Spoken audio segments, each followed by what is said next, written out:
welcome. Thank you for your presence today.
Ladies and gentlemen, my name is Kathy Wu, and it is my honor to serve as the Master of Ceremony for today's event.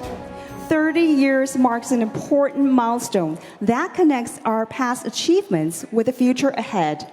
From technical cooperation, leading and investment, international education and training, to humanitarian assistance and the cultivation of global partnerships, Taiwan ICDF has consistently remained at the forefront of international development cooperation, working hand in hand with partners around the world.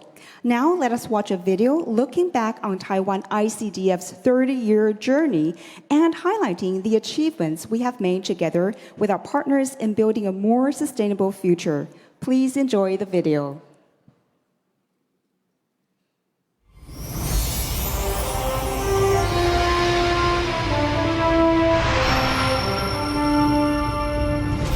过去，台湾曾经接受国际的援助，台湾改变了自己的命运。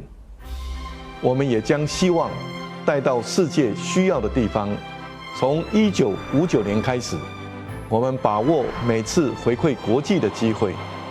1996年，李登辉前总统任内，国合会成立，开启了台湾专业援外的新时代。30年来，在无数先行者的共同努力下，台湾从受援助者转变为引领全球科技发展、促进国际合作的重要力量。从农业技术、医疗服务到半导体、人工智慧、永续治理，国合会持续将台湾的专业带向全世界。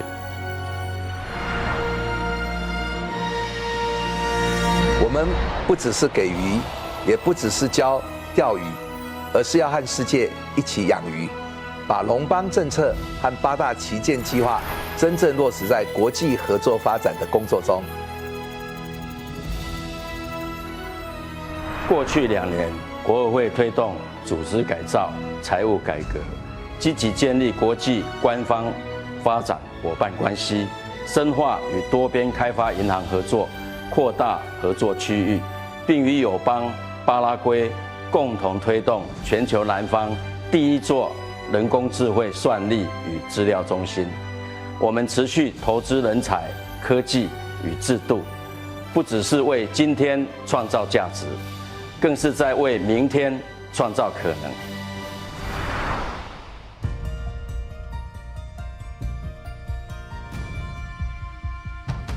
El ICDF ha sido un aliado para el desarrollo del Paraguay, un brazo ejecutor del compromiso que tiene Taiwán con la formación, el desarrollo y la visión de crecimiento que compartimos. El ICDF, con su experiencia en formación de talento, cumple un rol fundamental.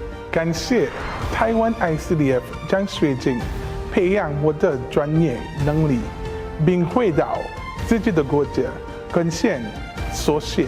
We have together driven socioeconomic growth and enhanced resilience across Central America. Here at EBRD, we very much value our cooperation and look forward to extending that further in the future. We are grateful for our trusted partnership and your commitment to serving the most vulnerable. 在当替代役的期间，学习到整个全球卫生医疗体系是一体的那也为我后续的工作奠定了整个方向。在那边2年生活，好像成为我的第二家乡，然后开启了后面整个职涯生涯的不同。Thank you ICTF for changing my life. I'm so grateful that I named my daughter Taiwan. Thank you, Taiwan.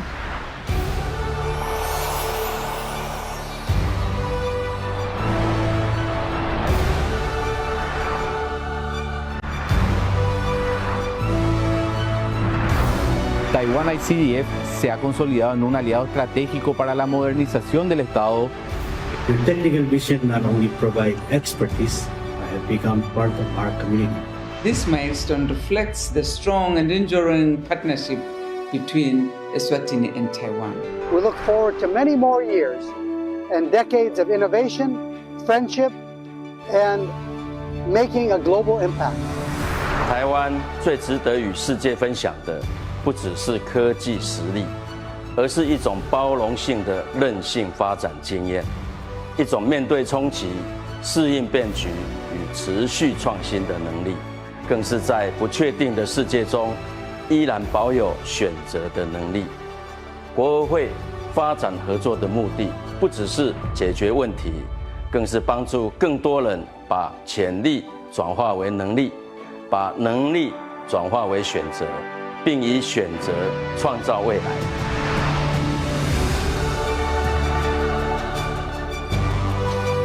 让台湾呢，不只是世界的台湾，而且是台湾世界好。台湾是世界的一股良善力量。我期许国合会继续发挥台湾的各项优势，将台湾 can help 台湾能帮忙的精神，化为更多造福世界的行动。国合会30周年，生日快乐！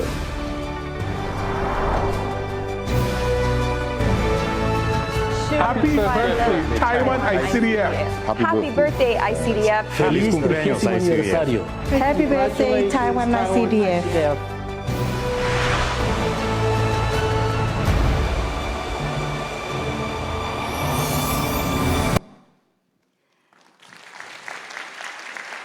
Thank you for taking the time to watch this meaningful video with us. In the video we have just watched, we not only witnessed Taiwan ICDF's 30-year journey, but also saw how Taiwan has, step by step, transformed its own development experience into a force shared with the world. Ladies and gentlemen, now please join me in giving a warm round of applause to welcome His Excellency Dr. Lin Jialong, Chairman of Taiwan ICDF, to deliver the opening remarks. Welcome.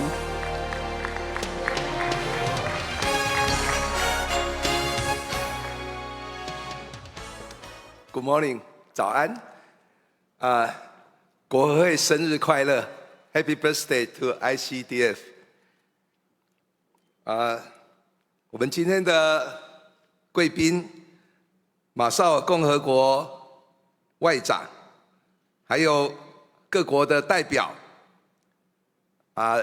各驻台的使节，以及多边、双边发展援助机构。 国际智库代表、各部会的代表，还有各工协会、各合作机构的代表，以及我看到我们前外交部长有3位，我们依系的话应该是黄志芳部长，您都是兼简佑新部长，好兼我们国合会我想董事长黄志芳部长、林永乐部长，以及几位国合会的前秘书长。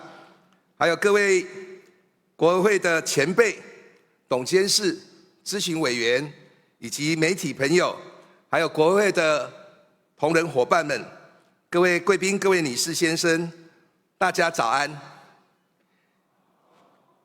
那今天呢，我是怀着无比感恩与荣耀的心情，与各位贵宾共同来见证国合会成立30周年。值得一提的是。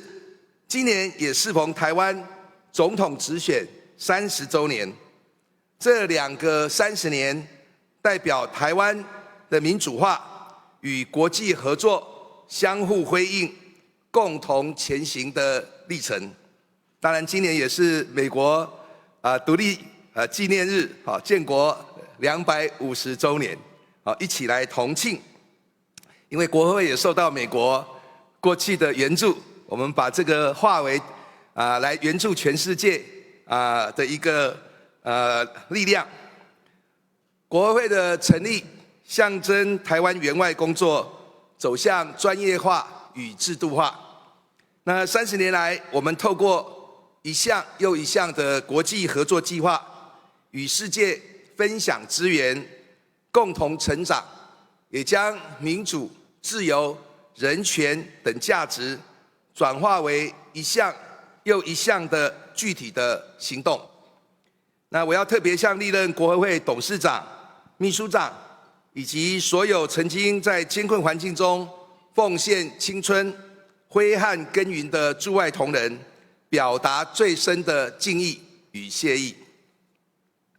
那也要感谢一路与国合会并肩合作的各国政府、国际组织、NGO、智库、工协会、医院、学校以及所有国内外的伙伴。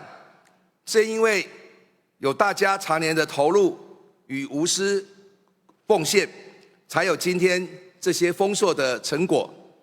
今天我们齐聚一堂，不只是回顾国合会30年的历史，更是在共同见证台湾民主30年所展现的活力以及对世界的贡献。今天的台湾以半导体与 AI 人工智慧闻名世界，然而这座岛屿过去也曾接受援助，是受援国。在台湾的发展历程中，国际援助一直扮演非常重要的角色。许多跟我同辈的朋友，至今仍然记得小时候那间印着中美合作字样、用面粉袋制成的面粉库。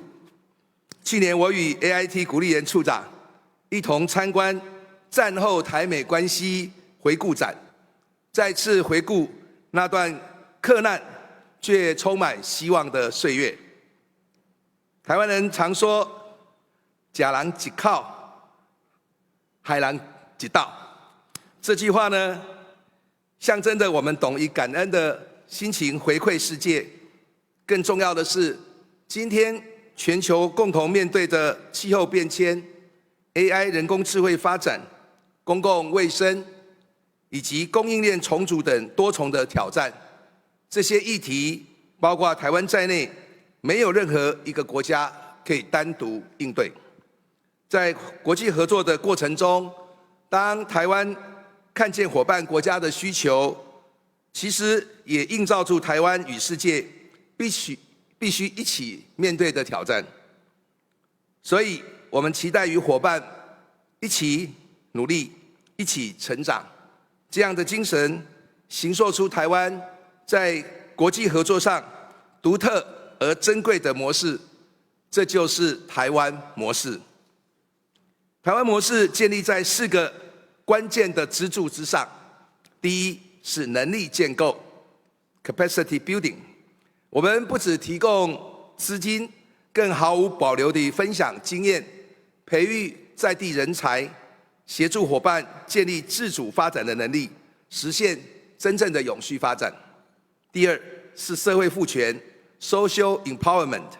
我们走入社群，提升公民社会与弱势群体的力量，让发展成果由下而上普及到每一个人。第三是智慧解方 （Smart Solution）。面对 AI 时代的来临，我们将台湾的科技实力转为公共利益，依照伙伴国家的实际需求，量身打造精准、高效而且符合在地需求的各种智慧解决方案。最后是共创繁荣 （Shared Prosperity）。我们追求与伙伴国家互利互惠的合作关系，期待彼此的并肩同行，共享成长与繁荣的果实。简而言之，台湾模式不是单纯给予，也不只是教人捕鱼，而是要与伙伴国家一起养鱼。那么，我们将以总和外交来实践龙邦计划。为了实践台湾模式，国合会也透过总和外交以及龙邦计划，借由跨部会的协作、民间参与、专业援助机制，整合台湾整体的国力，在国际合作上逐步从输出型协助转型为伙伴型合作。我这里也看到几位部长，包括我们农业部陈部长等，包括我之前跟卫福部长也一起到日内瓦，我们的跨部会的合作其实才能够让国合会除了外交之外，能够有包括是农业外交医疗外交等的一个推动跟实现。那么，例如呢，我们将台湾最具竞争力的半导体产业转化为国际合作的重要旗舰计划，携手国内顶尖大学，协助友邦培育半导体人才，在巴拉圭、史瓦蒂尼以及索马利兰等国，我们推动智慧医疗、可信赖网络与数位治理，提升人民健康福祉与政府治理效能。那30年来，国合会在国际合作上的成果丰硕。然而，为了让国合会更有能力服务合作伙伴，改革的脚步也不曾停歇。首先，我们落实公私协力精神，携手国内优秀的工协会与企业伙伴，共同组成 Team of Teams 协作联队，以跨域整合提升服务能量。我在这里也看到，包括萧新煌董事长，还有我们那个吴运东这个理事长等还有李安妮董事长等我看下去都是跟大家并肩作战的画面。感谢有你一起让国合会能够实现它的目标。那么接下来呢，我们也会将海外技术团升级为驻地办公室，让团队更具独立营运与快速应变能力，深化与伙伴国家的合作。同时，在赖清德总统与卓荣泰院长的支持下，国合会也将强化财务结构，逐步将过去以援助为主，转型为援助与投资并重的新模式。当然要感谢立法委员，希望预算没有把我们删减，那我们可以做更多的事情。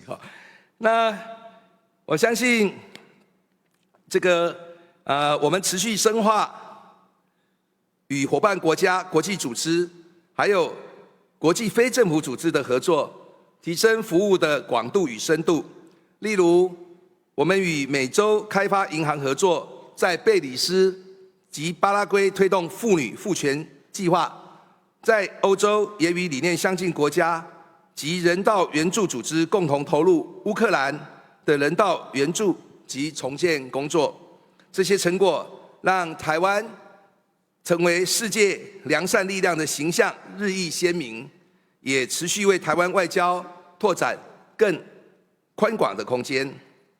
展望未来，我们希望让台湾 can help， 我们的 partners can lead。那么，我们还记得这个去年我在出访史瓦蒂尼的时候，有遇到一位计划受益的母亲，她因为感念台湾的协助，将自己的女儿取名为台湾。当然，我后来也将我们认养的一只犀牛取名为 Formosa。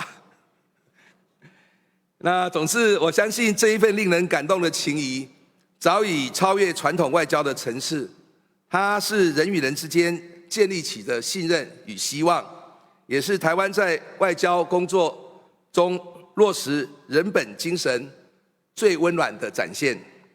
30周年是一个里程碑，更是一个新的起点。我们期许国合会在黄玉玲秘书长的带领之下，能够继续秉持伙伴共荣、专业韧性的精神，实践台湾 can help, partners can lead 的理念，持续深化与各国的伙伴关系。30年前，台湾的民主发展孕育国合会的诞生。30年后，国合会也承载着台湾良善的力量走向世界，让世界因为台湾而更有韧性，更加繁荣，让世界因为台湾变得更为美好。谢谢大家，也祝福各位，谢谢。Thank you, Chairman Lin, for your inspiring remarks and for sharing Taiwan ICDF's vision for the future. We will now invite distinguished guests of the Taiwan ICDF's valued international partners to share their remarks. May I invite Honorable Kalani Kaneko, Minister of Foreign Affairs and Trade, Republic of the Marshall Islands, to the stage to deliver his remarks. Please give him a round of applause. Welcome.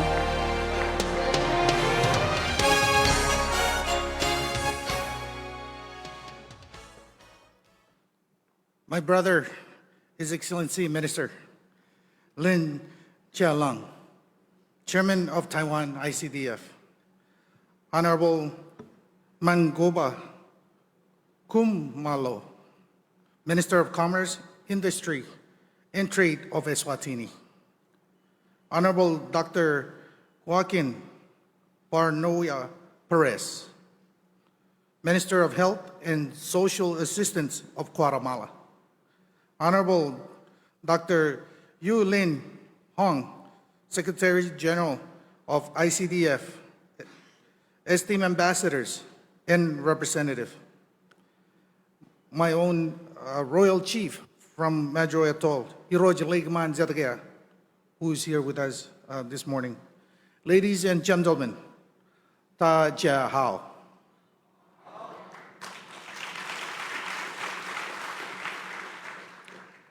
I bring you warm greetings of Yahweh on behalf of Her Excellency President Dr. Hilda C. Heine, the people and the government of the Republic of the Marshall Islands. It is a true honor and privilege to stand here with you today, celebrating this momentous occasion, the 30th anniversary of the Taiwan International Cooperation and Development Fund. I invite all of us to take a moment to reflect on the journey that has brought us to this point. 30 years ago, Taiwan was navigating through a challenging period. The year was 1996, a time marked by the first ever direct presidential election in Taiwan. Amidst severe military intimidation and missile testing from the People's Republic of China. Yet, even in such trying times, Taiwan stood firm and determined to make a difference. This determination led to the establishment of the Taiwan ICDF, with the primary objectives of promoting socioeconomic growth and fostering sustainable development in partner nations. The people of Taiwan knew that despite the challenges they face at home, they could not turn their backs on their friends around the world. They believed that every step taken in support of others would create change. Over the past 3 decades, Taiwan has shown unwavering commitments to assist not only its partners, but the global community as a whole. 2 years after Taiwan ICDF was founded, the Republic of the Marshall Islands formally established diplomatic relations with Taiwan, marked the beginning of a meaningful partnership that has spanned 28 years. Over these years, we have witnessed remarkable progress in our relationship, achieving significant milestones together. Through our close collaboration with Taiwan ICDF, we have embarked on enormous projects that have made tangible and meaningful differences in the Marshallese community. These include vocational training programs that empower our youth in essential skills, healthcare training programs, and enhance the quality of life for our citizens, to livestock expansion projects that improve food security, just to name a few. These endeavors have significantly improved the quality of life of our people. Thanks to the Taiwan ICDF Scholarship Program, 24 students from the Marshall Islands have joined and completed their academic studies in Taiwan, and among them, 12 have successfully completed their medical studies. These 12 doctors are now proudly serving in the Marshall Islands Ministry of Health and Human Services. During Minister Lin's visit to Majuro in April this year, as a special envoy to His Excellency President Lai Ching-te, the Taiwan government officially waived the $6.2 million loan for the Majuro track and field, converting the loan into a full grant. This generous gesture not only alleviated my government's financial burden, but also reflects Taiwan's steadfast commitment to our development goals. In June of 2025, when Her Excellency President Dr. Hilda C. Heine was invited for a state visit, the Republic of the Marshall Islands government finalized a loan agreement with Taiwan ICDF for 2 Cessna aircrafts with the aim of enhancing Marshall Islands aviation capabilities, improving air connectivities within the islands, support economic development, and strengthen emergency responses. I am pleased to inform you that one of the 2 planes have arrived in Majuro in April and will be providing much needed services soon. As we look to the future, we are encouraged by the opportunity to further expand our partnership and collaboration on a new and innovative projects. In commemorating the 30th anniversary of the Taiwan ICDF, I want to reaffirm that the Marshall Islands will continue to be a trusted and reliable partner of Taiwan for the next 30 years and beyond.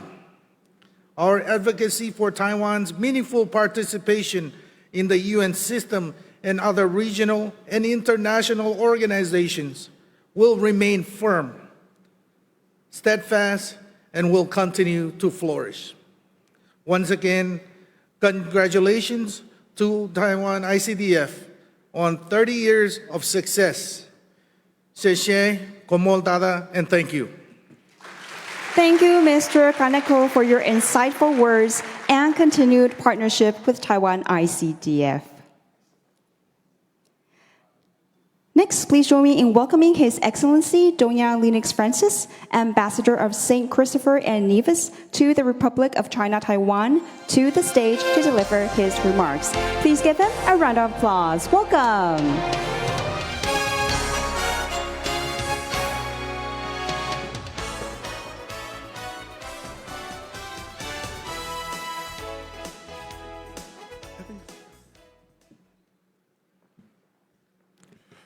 Your Excellency Minister of Foreign Affairs and Chairman of Taiwan ICDF, Dr. Ling Jialong, Secretary General of International Cooperation and Development Fund, Dr. Huang Yulin, distinguished visiting ministers and other members of the delegations, fellow ambassadors and other members of the diplomatic corps, heads of representative offices and other officers, honored invited guests, ladies and gentlemen, good morning. Dajahao.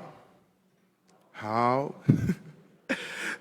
Today is a day for us to celebrate It is a great honor for me to deliver these remarks on behalf of the Diplomatic Corps as we join in and celebrate the 30th anniversary of the Taiwan International Cooperation and Development Fund, Taiwan ICDF. 30 years is more than a milestone. It represents 3 decades of friendship, partnership, and a shared commitment to improving lives around the world. Today, we celebrate an institution that has consistently demonstrated that meaningful international cooperation is built not only through financial assistance, but through investing in people, strengthening institutions, and creating opportunities for sustainable development. For many of our countries represented here today, Taiwan ICDF has been a trusted and dependable development partner. Through its work, our nations have benefited from cooperation in various fields, including agriculture, public health, education, information and communications technology, environmental sustainability, renewable energy, small and medium enterprise development, vocational training, infrastructure, waste management, and capacity building. These partnerships have empowered our governments so that they can empower our people, strengthening our institutions, and most importantly, improve the lives of countless citizens. One of Taiwan ICDF's greatest contributions has been its investment in human capital, scholarships, professional training programs, workshops, and technical missions have equipped thousands of individuals with the knowledge and skills needed to lead development efforts of individuals in their own countries.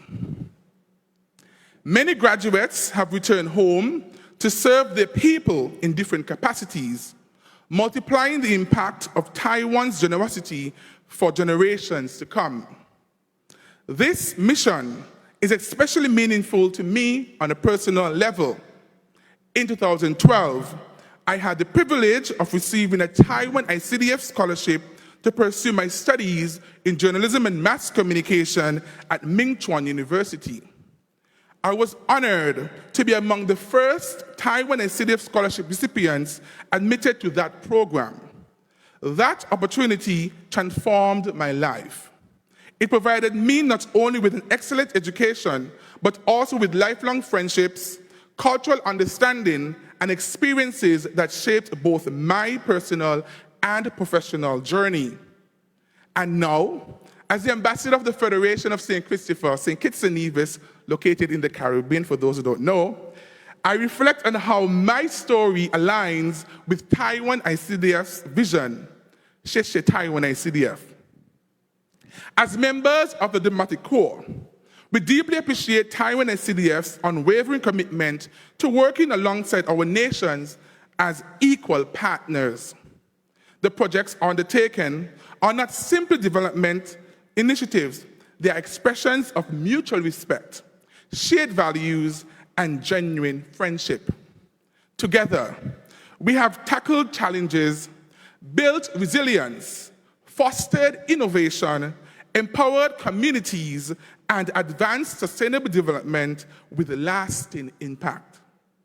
As we celebrate this remarkable anniversary, we also look to the future with optimism. The challenges facing our world, from climate change and food security to public health, digital transformation, economic resilience, and international tensions require stronger cooperation than ever before. We are confident that Taiwan ICDF will continue to serve as a bridge connecting Taiwan with its international partners as a catalyst for sustainable growth and shared prosperity. Therefore, our countries will continue to support Taiwan's inclusion in international organizations because we see Taiwan can help and Taiwan is helping.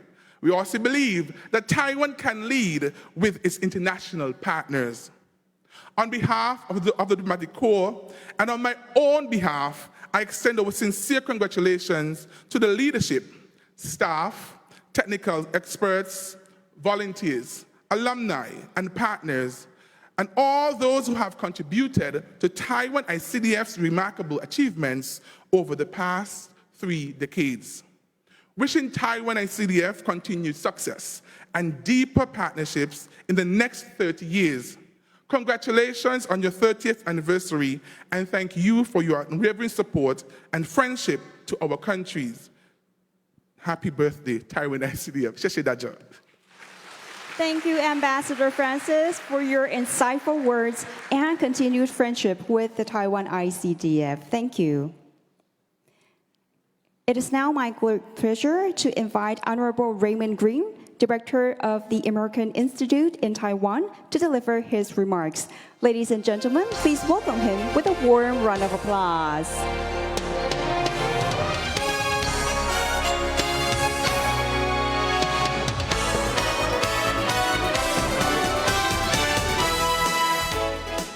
Chairman Lin, distinguished ministers and ambassadors, fellow representatives, ladies and gentlemen, good morning. 大家早安，大家好。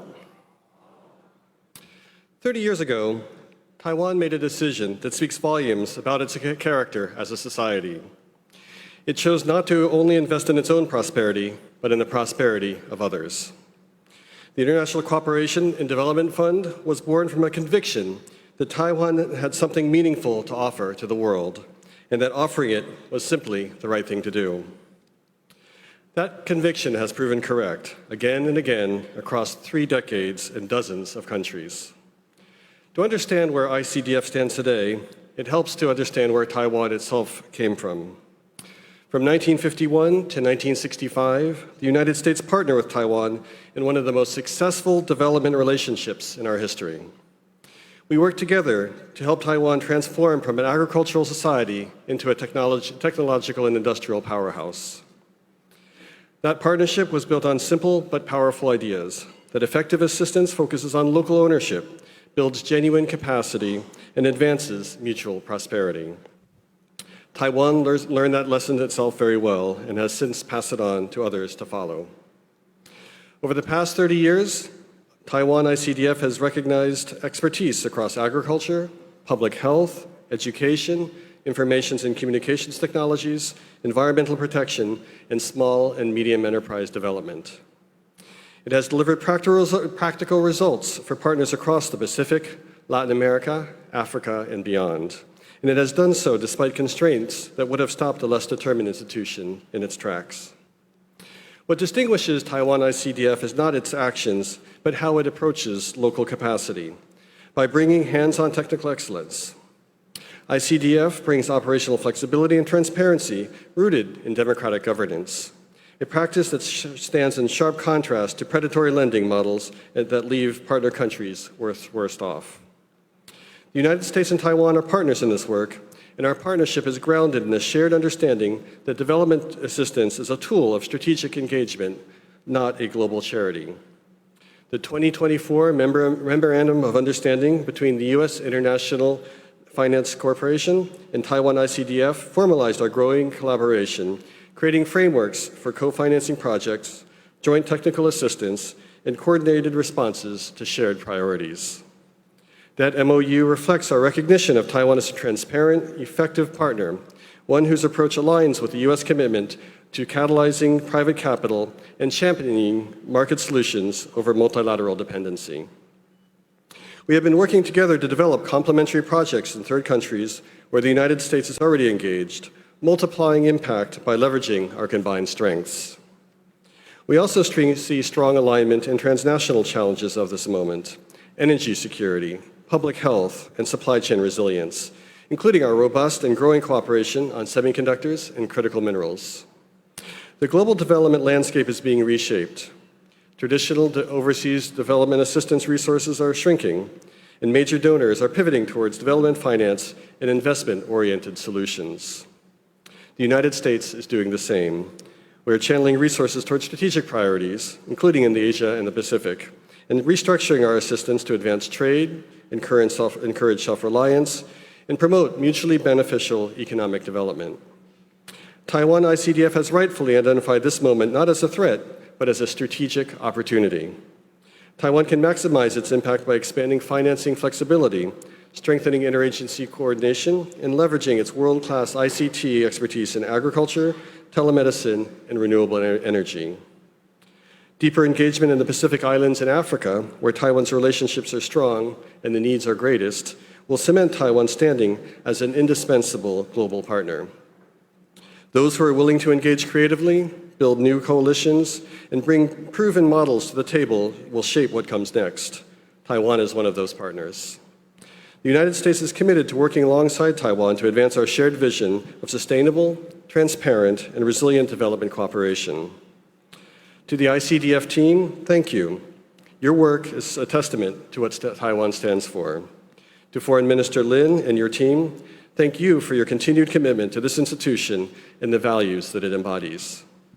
And to our partners from Belize and across the diplomatic community gathered here today, your presence reflects the trust that Taiwan ICDF has earned over 30 years.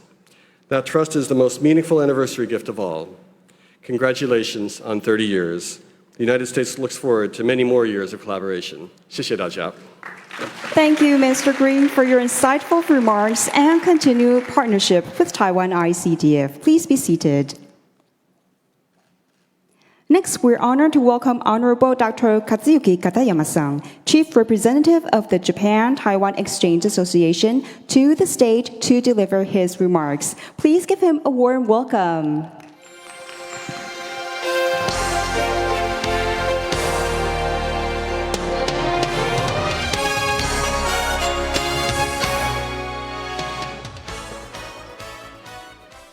Your Excellency, Foreign Minister and Chairman of Taiwan ICDF, Dr. Lin Jialong, Secretary General of Taiwan ICDF, Dr. Huang Yulin, ministers, ambassadors, and representatives of Taiwan and diplomatic corps and other organizations, and distinguished guests, ladies and gentlemen, good morning, 大家好.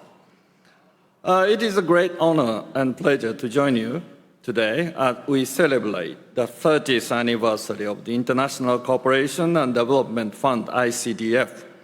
On behalf of the Japan-Taiwan Exchange Association, I would like to extend my sincere congratulations to ICDF on this important milestone. Confucius said, 30 ari, at 30 I stood firm.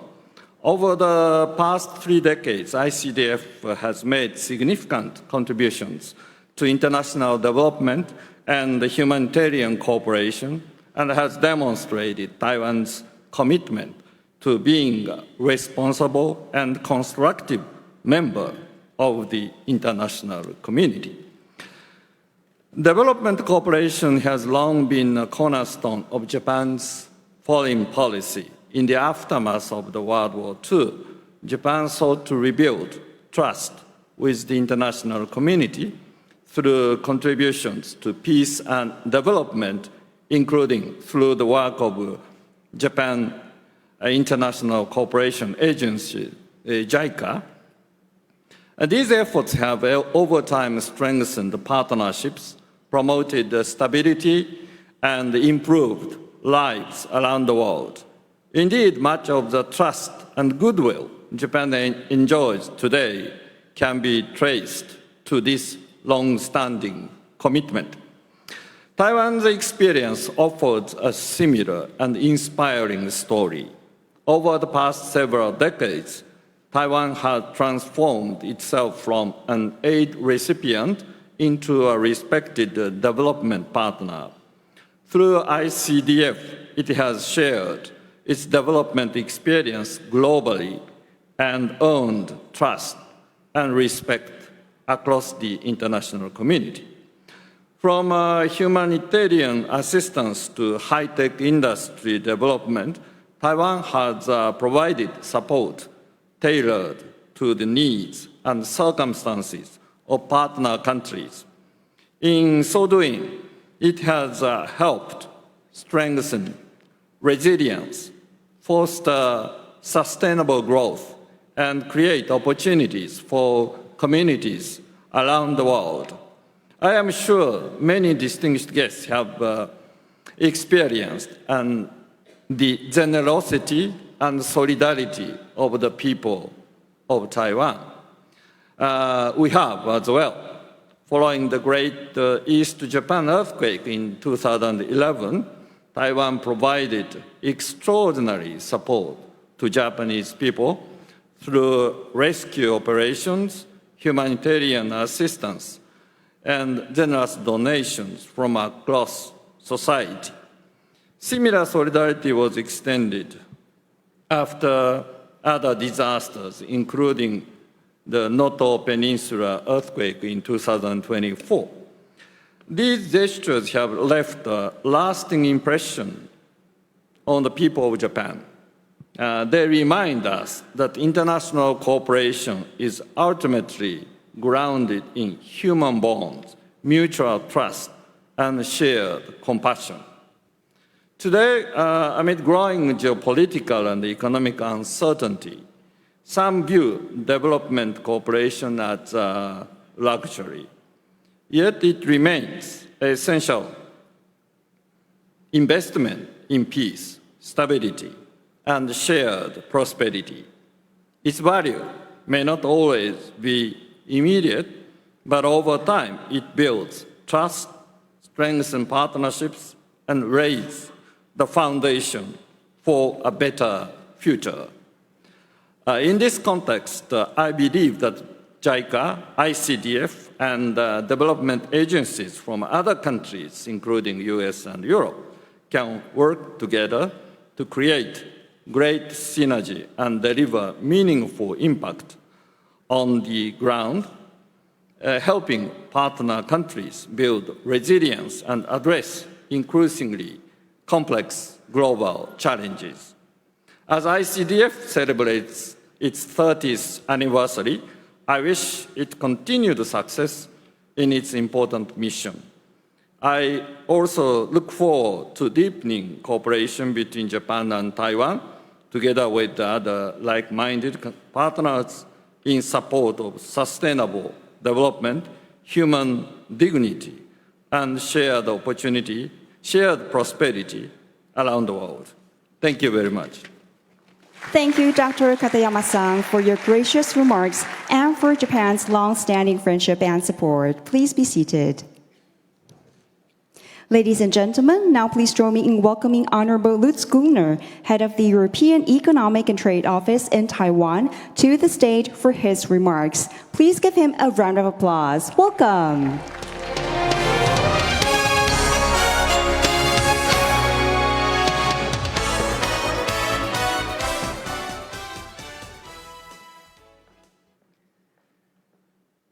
Chairman and Foreign Minister Lin, Secretary General Huang, ministers, excellencies, representatives, distinguished guests. It is a great pleasure to join you today as we celebrate the 30th anniversary of the Taiwan International Cooperation and Development Fund. And the pleasure is for me, and I think I can speak also for my colleagues who represent today the EU member states, and there are many of us here. Allow me first to congratulate the ICDF on 3 decades of remarkable work. Over the past 30 years, the fund has built an impressive record of partnership across the globe, supporting projects in public health, in education, agriculture, digital development, and disaster resilience. And more importantly, as we have just heard, it has earned a reputation as a trusted and reliable partner that works closely with local communities in delivering lasting results. And I think it's in particular remarkable to have so many NGOs, think tanks, and representatives of the civil society here today. The global development landscape has changed profoundly. Climate change, geopolitical tensions, supply chain disruptions, pandemics, and technological transformations have reminded us that development today is not only about growth, it is increasingly about resilience. In this regard, the ICDF's evolution towards what it calls the Taiwan model, as Minister Lin set out very eloquently, is both timely and highly relevant. A stronger focus on professionalism, adaptability, and long-term resilience reflects many of the lessons that the development partners around the world have drawn in recent years. And increasingly, the official development assistance is expected not only to simply respond to immediate needs, but to strengthen the capacity of societies to withstand future shocks and to build sustainable prosperity.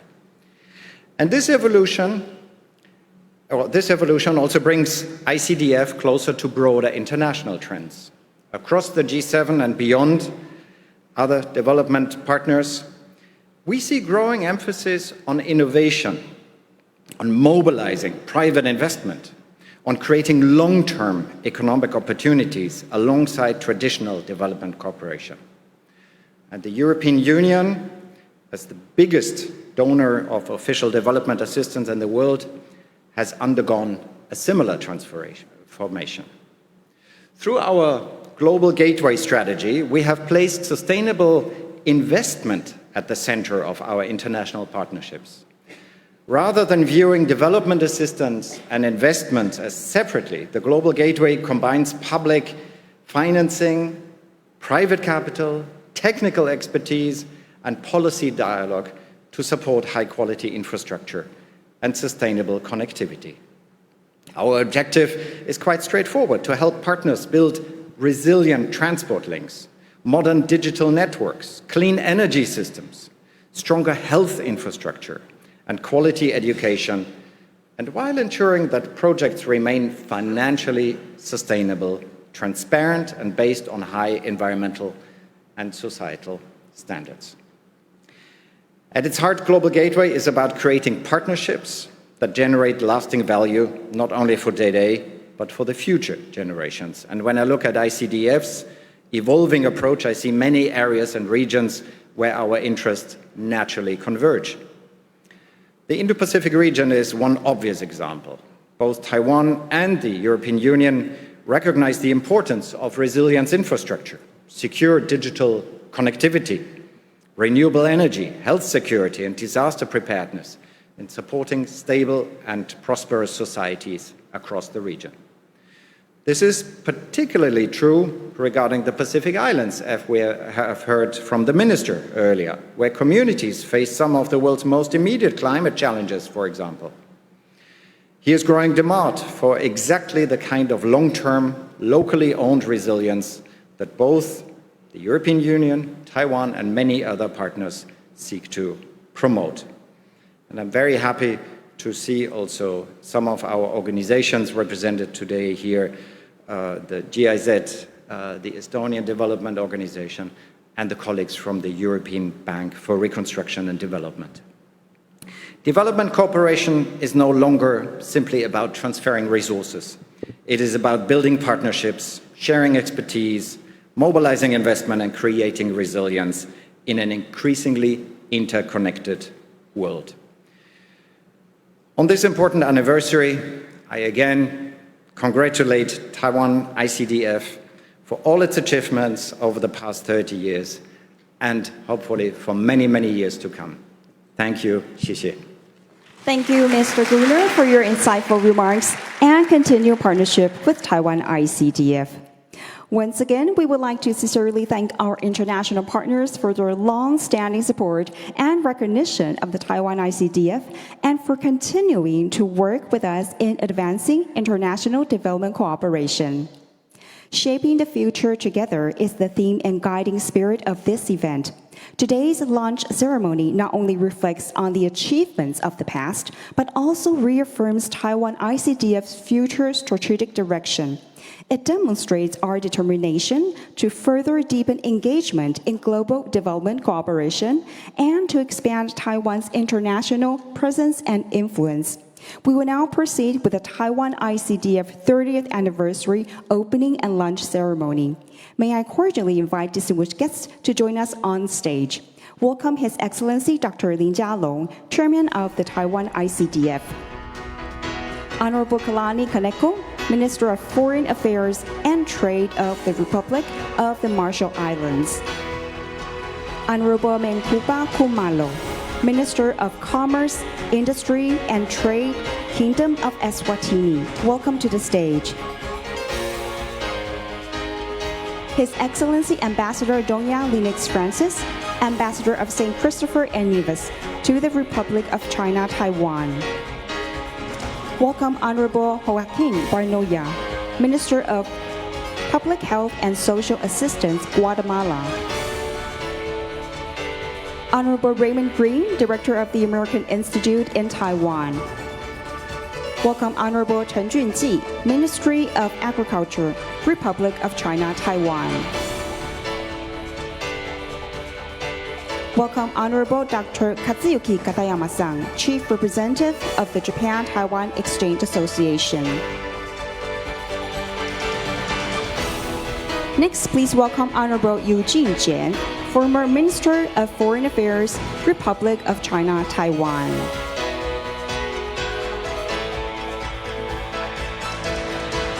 Welcome Honorable Lutz Gruner, Head of the European Economic and Trade Office in Taiwan. Welcome Honorable James Huang, former Minister of Foreign Affairs, Republic of China, Taiwan. Next, please welcome Mr. Hans Ludwig Buhuns, Country Director, Indonesia, and the Association of Southeast Asian Nations, ASEAN. Welcome Honorable David Lin, former Minister of Foreign Affairs, Republic of China, Taiwan.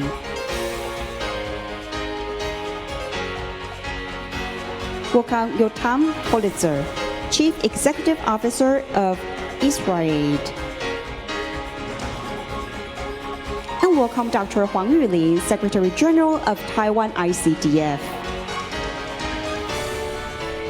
May I ask our event staff to assist our distinguished guests to their designated position on the stage.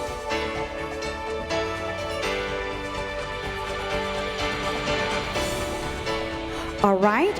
So, ladies and gentlemen, distinguished guests on stage, we will now begin a 3-second countdown. And after the countdown, if you're positioned on the right side of Chairman Lin, please tap the button with your left side. If you're positioned on the left side of Chairman Lin, please tap the button with your right hand. Thank you.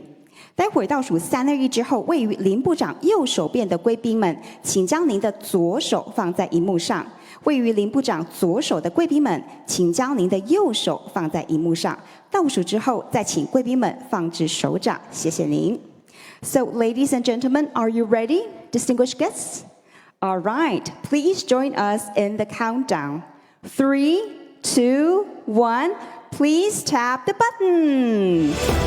Ladies and gentlemen, we have just witnessed this important milestone of Taiwan ICDF's 30th anniversary together. Let us once again give a warm round of applause to congratulate Taiwan ICDF. May I invite our distinguished guests to remove your hands from the screen and turn to face the audience and pose for a group photo. Please remain on the stage for a group photo. 接下来我们进行大合影。All right, so please look at the camera in the front and give us a big smile. 3, 2, 1. All right, one more. Please remain your smile for about 5 to 10 seconds for us. Continue to look at the camera in the front. Thank you very much for joining our event today. 好，请问还有媒体朋友要补拍的吗？ All right, thank you very much. Thank you once again. Distinguished guests, please return to your seats. Thank you. Ladies and gentlemen, due to another official commitment, Minister Lin will now need to take his leave. Please join me in giving him another warm round of applause in appreciation of his presence and support today. Thank you. 各位贵宾，林部长还有其他要公在身，必须先行离席。让我们再一次以热烈的掌声感谢林部长今天的出席，谢谢您。Thank you once again for joining us at the Taiwan ICDF's 30th anniversary celebration. 30 years is a journey to be proud of, and also the starting point for reaching even greater heights. In the future, Taiwan ICDF will continue to advance with professionalism, confidence, and resilience, guided by the spirit of integrated diplomacy and the synergy with the strength of Team Taiwan, working steadily alongside global partners toward shared progress.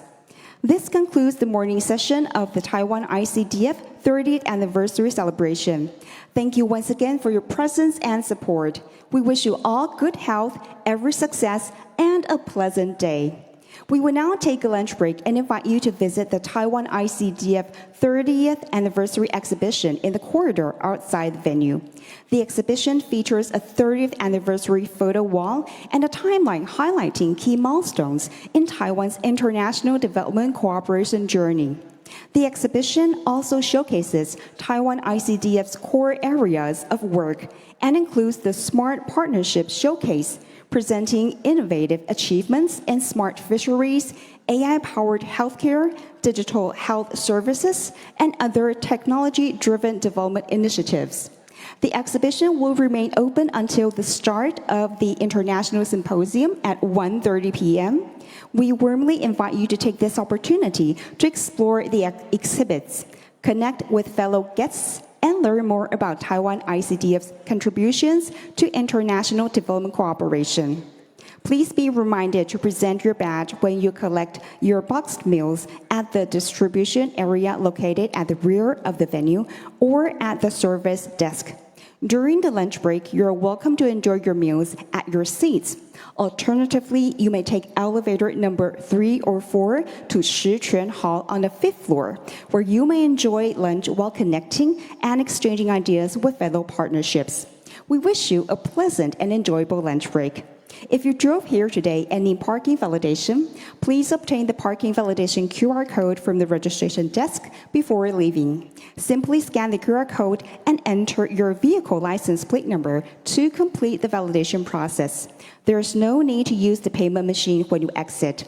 A kind reminder for guests who have borrowed interpretation equipment, please return it to the interpretation equipment counter and collect your ID before leaving the venue. For those who will be joining the afternoon session, you may keep the interpretation equipment and continue to use it. There is no need to return it during the lunch break. We wish you an enjoyable and productive lunch break. Thank you.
Good afternoon, distinguished guests, ladies and gentlemen. Welcome to the International Symposium Taiwan ICDF at 30 with Shared Prosperity, Global Cooperation, Development and Innovation. My name is Kathy Wu, your MC for today's event.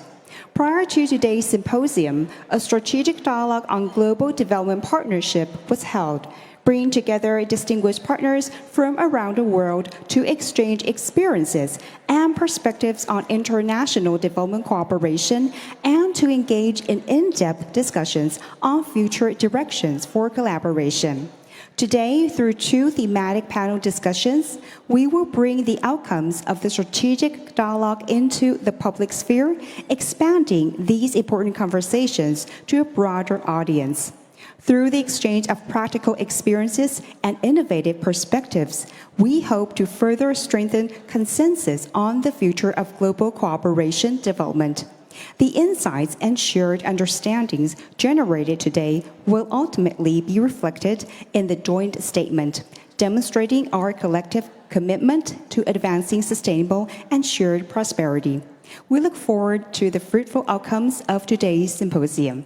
Now, please join me in warmly welcoming the host organization of today's symposium, Dr. Huang Yulin, Secretary General of the Taiwan ICDF, to deliver the opening remarks and officially inaugurate today's symposium.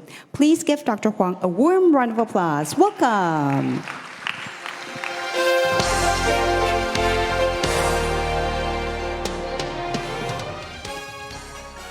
So happy to see so many of you staying for the symposium.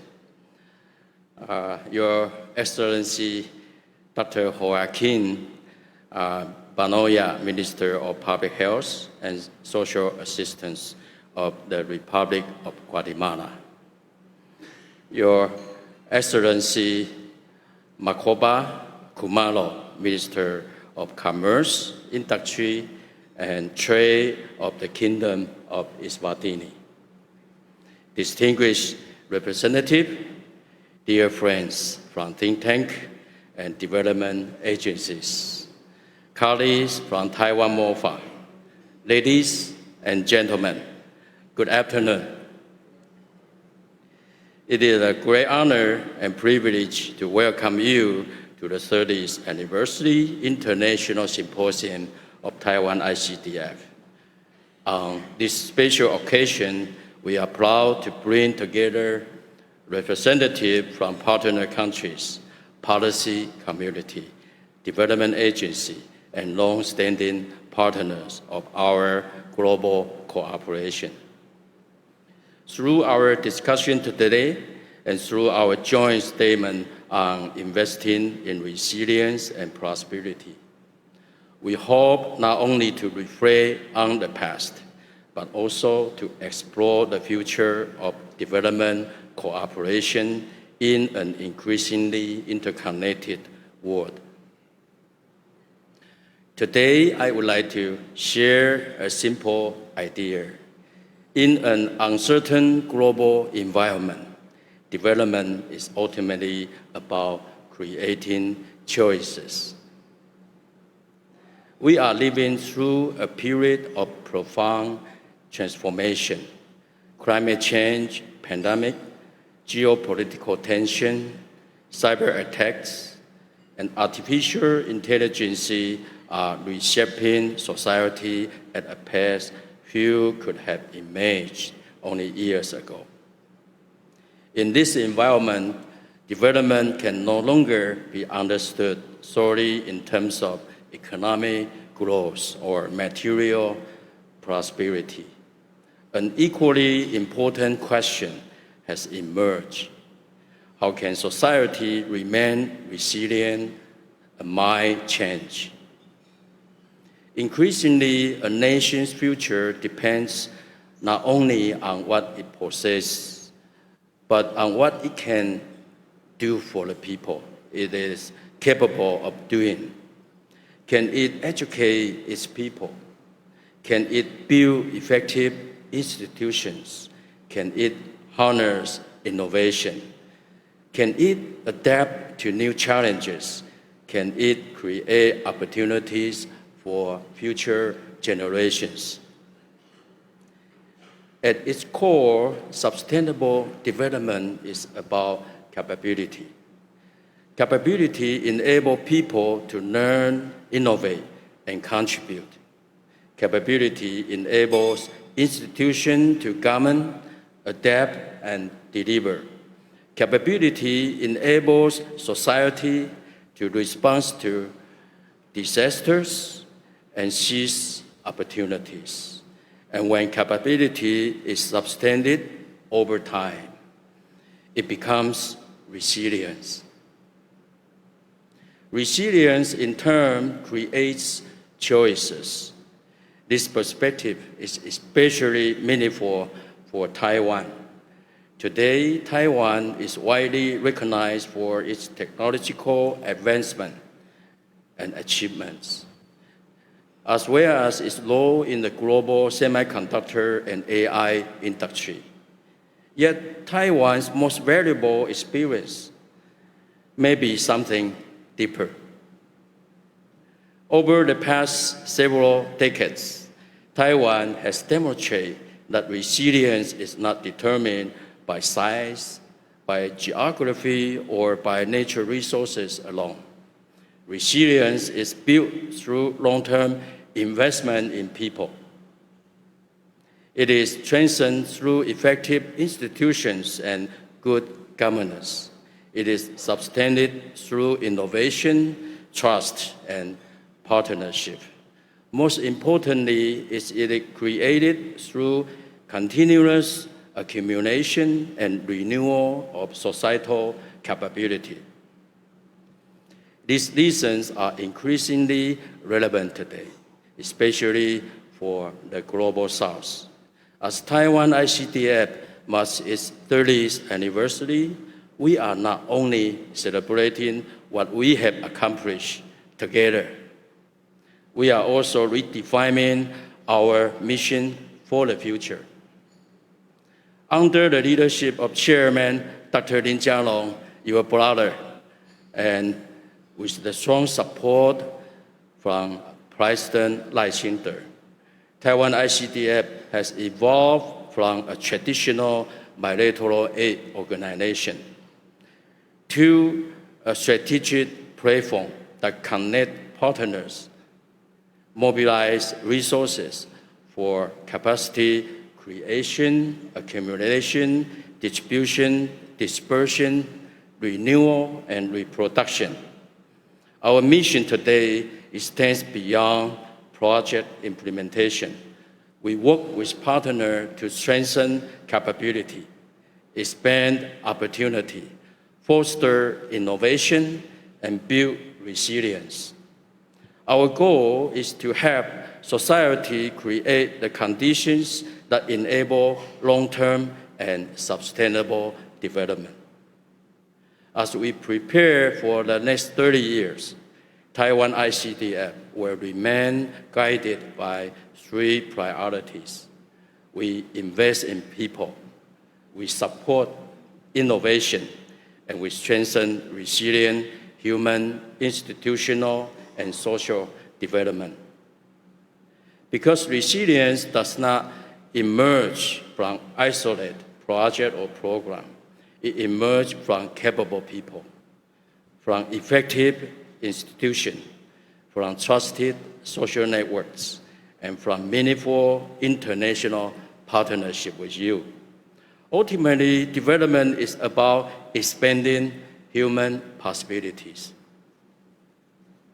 When people possess capability, they gain confidence.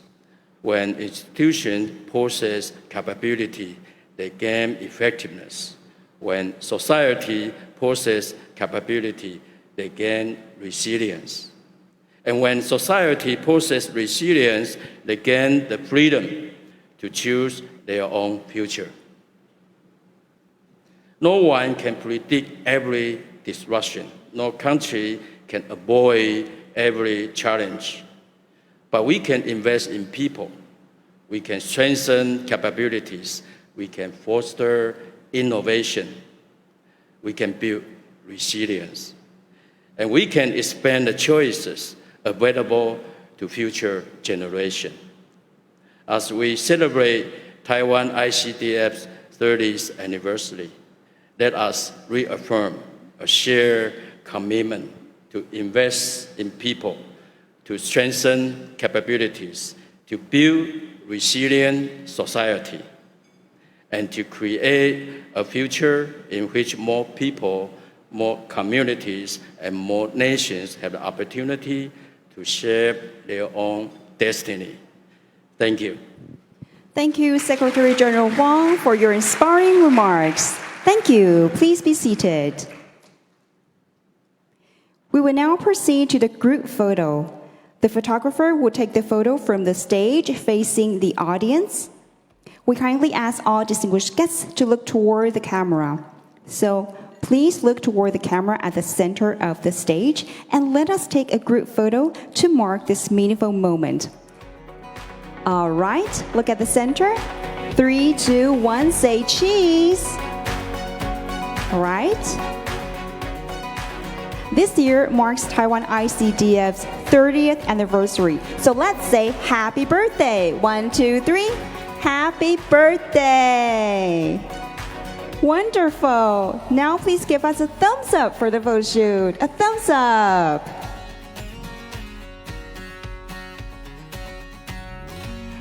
Beautiful. Thank you. Once again, we would like to express our sincere appreciation to all distinguished guests for your participation. 还有要补拍的吗? Thank you very much. Thank you. Now we will move on to panel 1, Embracing the Diplomatic Allies Prosperity Project, Taiwan's approach to shaping a new path for international cooperation development. As the global political and economic landscape continues to evolve rapidly and sustainability challenges grow increasingly complex, strengthening partnerships with partner countries and advancing shared prosperity through innovative approaches have become central issues in international development cooperation. This session will explore how the Diplomatic Allies Prosperity Project can serve as a key pathway for Taiwan's international development cooperation, and will highlight experiences and outcomes in public health, digital development, industrial cooperation, and partnership building. First, please join me in welcoming our moderator of this session, Mr. Kerry Lanu, Chief Executive Officer of the Center for European Policy Studies. Mr. Lanu, please proceed to the stage. Welcome. We will now invite the distinguished panelists for this session to join us on stage. As your name is called, please make your way to the stage, and please give our panelists a warm round of applause. Welcome Deputy Secretary General Alex Shi of the International Cooperation and Development Fund, Taiwan ICDF. Welcome.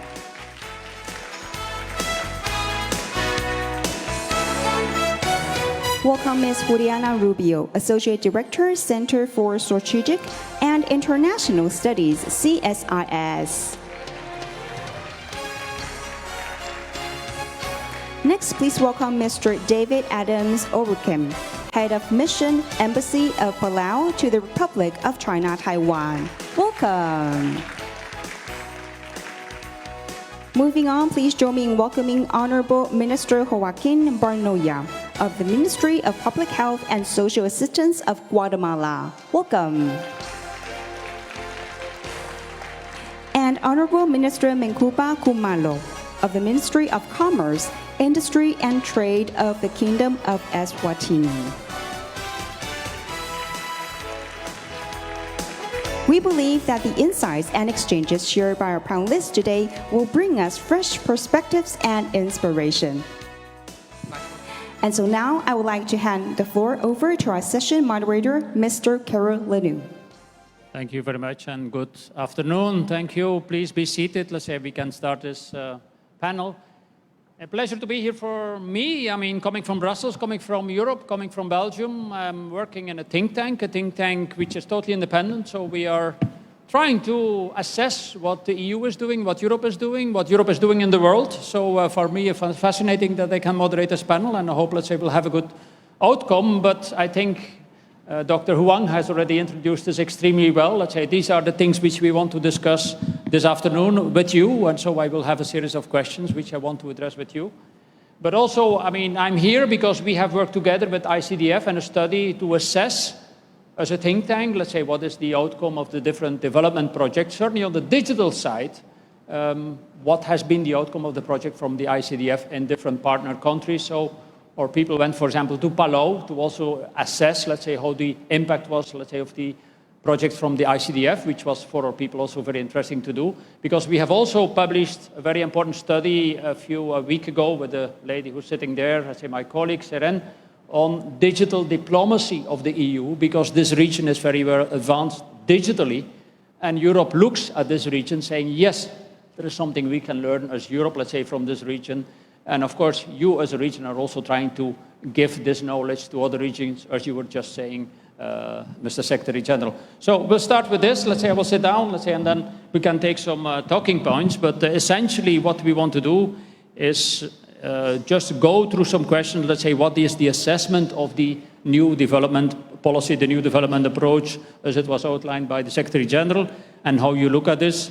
So the first thing which we would like to assess is, I mean, how Taiwan can help its allies in this kind of this new approach in its development policy and its capability pool which it wants to create to, for example, develop human capital institutions, technology, better governance, industry, through these capability networks, as we call them, and what it can do to help more local people. And I would start with the representative from Eswatini, that you just say from your perspective, what is your experience with the new approach of the ICDF in Eswatini? Minister. Thank you very much, and good afternoon to you and to everybody. And thanks again to Dr. Huang for this symposium. I think the new engagement model by ICDF is extremely powerful, and I would like, if you allow me, to reiterate what Dr. Wang just said in his speech, to say the focus is on a few things. It's investment in people, and it is investment in innovation, and investing in institutional capability. And then he said, when we do that together, ICDF and the recipient countries, which Eswatini is one of, what we will then tend to see is we will build capacity. And he said capacity builds resilience, and resilience ultimately presents opportunities. In Eswatini, we've seen all of this at play because the projects that ICDF is working on ultimately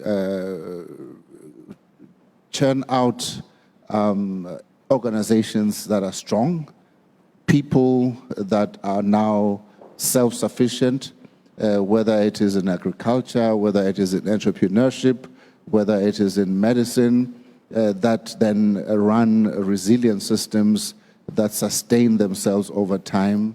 And, you know, it is the gift that keeps on giving. We have really seen that this new model, if it is properly supported by both, you know, recipient governments and the Taiwanese government through ICDF, will give us the transformation that we want in our country. Could I add to that? Let's say, like the Secretary General said, it's important to have the resilience of the society, but also to bring innovation. I mean, of course, but this is quite challenging to do this in a society, let's say, and to kind of basically have a scaling up. How do you see this from your perspective, Minister? Innovation is the centerpiece of everything that we should be doing. We should be able to leapfrog technology and adopt the latest, you know, solutions. We were talking with the Secretary General about Eswatini adopting a national digital transformation program, and ICDF is going to be an integral part of that. We are hoping to partner with Israel Aid because they've already done some good work in Eswatini, particularly in the health space. So what we're looking for is really innovation so that it can catapult us as a country to the next level. So I totally agree that innovation is indispensable for us as we design this model for the future. Okay, but if you were to ask me, quite challenging. But I turn to the minister from Guatemala, Minister for Health, Commerce, Industry, Health, that's what I thought, Health and Social Assistance. And we know, let's say, that in the domain of health, AI is starting to play a very important role.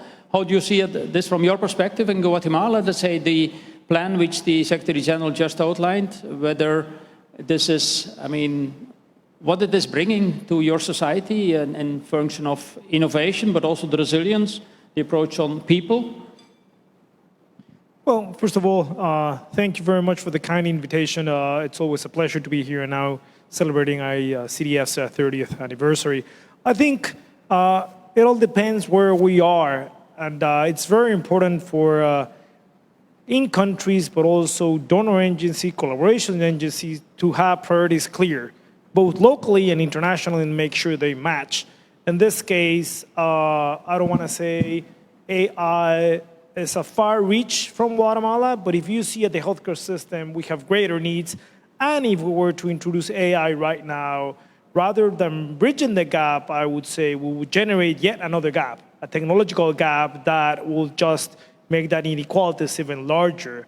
Having said that, I think we should also be cautious and realize that innovation is not only about technology. Innovation can come from decreasing bureaucracy, from making government institutions more resilient. But resilient for what? For change, societies change, disease pattern change, urbanization, rural definitions change. So I think we also need to have those definitions with a clear standpoint on where are we going to find a common path for both international donors and in-country institutions to have clear definitions of what we need and then how we're going to measure the potential impact. And I have to say in our discussions with Dr. Wang, what ICDF and Taiwan in general have done in Guatemala, this is kind of the extra mile we've gone to. Yes, we have done a lot of projects, but yes, we need to evaluate how much of an impact, healthcare impact they're having at this point. Thank you. Is there something specific you can add, let's say, is your, for example, in your domain, health, hospital system and so on, is it ready to cope with this innovation? Is it ready? Because they say, for example, that AI now can better detect sicknesses than probably humans. Yes, and I think that's a good point because we have a pretty good example of how March 2024, Guatemala passed a cancer control law. So healthcare is a pretty big umbrella, right? But now we have a specific disease, which, by the way, a global health problem, cancer. The cancer types is what difference between high-income countries and low-income countries. But that gave us a leverage point to reach out to Taiwan and ICDF saying, we need to work around cancer. That being said, treatment, we're working with them on establishing a public radiotherapy hospital, but also screening. And that's where AI can come in making sure that mammographies can be interpreted through an AI tool.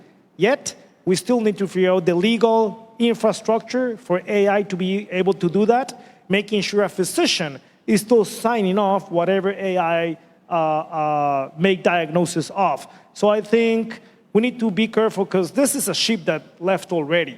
And we need to catch up on making sure we have the legal structure, we have the cultural acceptability of the technology, and that is going to fit into this system that it's broken already, but somehow we're fixing it, and AI and technology should be a tool to fix it, but it won't be the bullet, the magic bullet.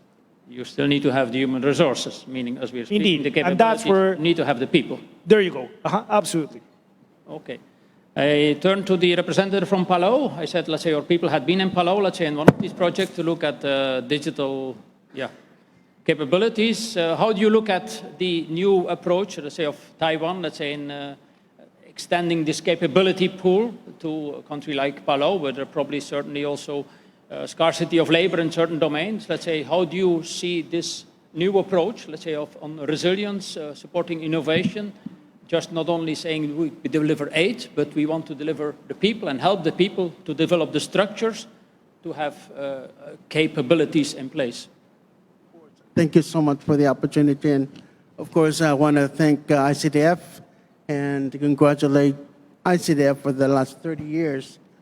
But really, just something off from that, actually, ICDF was kind of a stepping stone for Palau to become, we have a diplomatic relation with Taiwan, because we initiated our work with ICDF before the diplomatic establishment was done.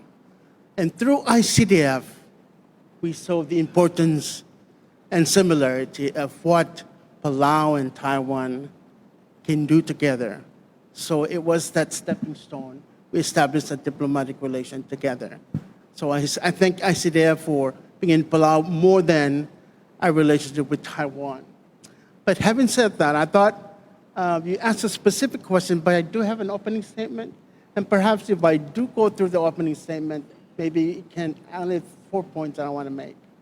So, but you can do. I mean, do you mind if I do that? Yeah. Okay, thank you. But let me start by saying for the past 2 decades, the Republic of Palau and the Republic of China Taiwan have shared a profound relationship rooted in mutual respect, shared domestic or democratic values, and a common vision for resilience of Blue Pacific. Central to this enduring alliance is our dynamic partnership with Taiwan International Cooperation and Development Fund, Taiwan ICDF. Today, we affirmed and celebrate this collaboration, which continues to serve as a vital engine for Palau's sustainable development, community livelihood, and national self-reliance. Our joint efforts span the full spectrum of Palau primary production sectors, driving transformation from soil of our traditional farms to the expansive waters of our coastal fisheries. So first, revolutionizing aquaculture. Milkfish hatchery milestone. Cornerstone of our current cooperation is the shared commitment to transforming Palau aquaculture landscape, securing food, our local food system, requiring reducing dependency on our costly imported inputs. To the technical expertise of Taiwan, ICDF, our focus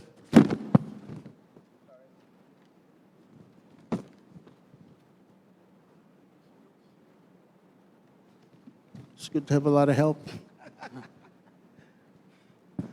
Intensified the development and optimizing of national milkfish hatchery by establishing a reliable, high-yield domestic supply of milkfish fry.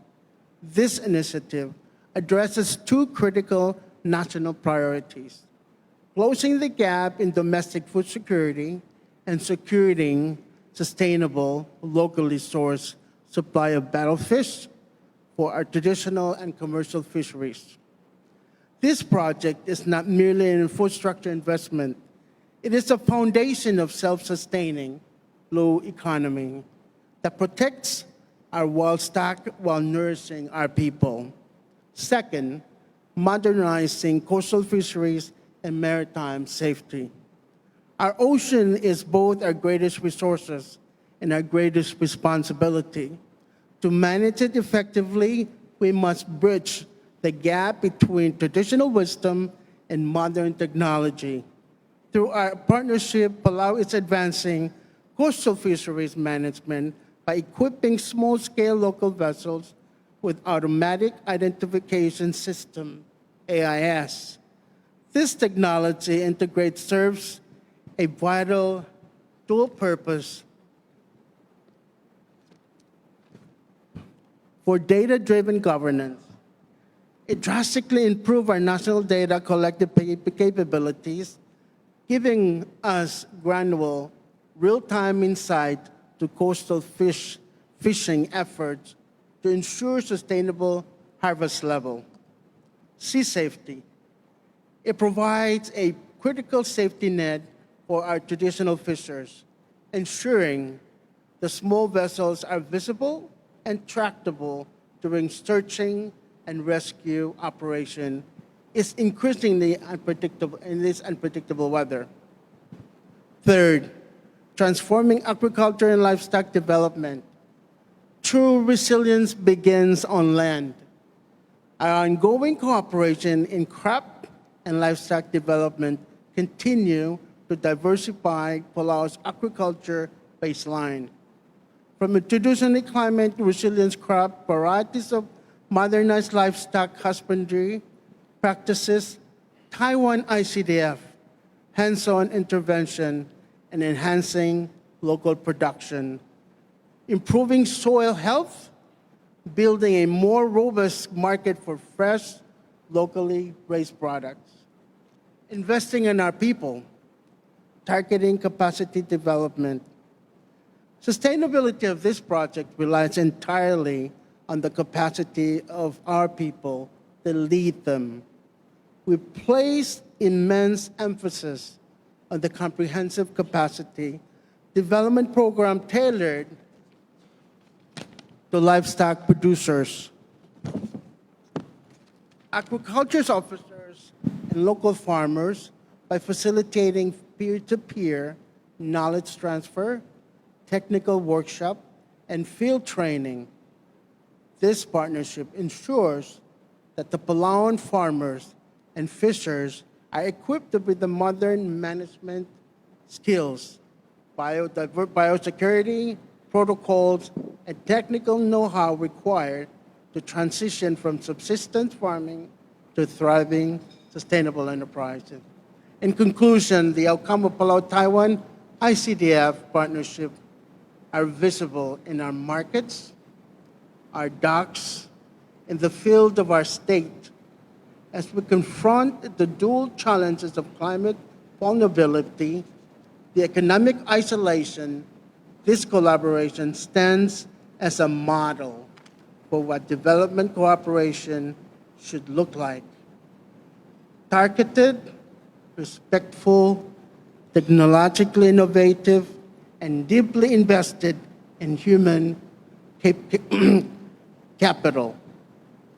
The Republic of Palau extends its deepest appreciation to the government of Taiwan and the dedication team at ICDF Taiwan.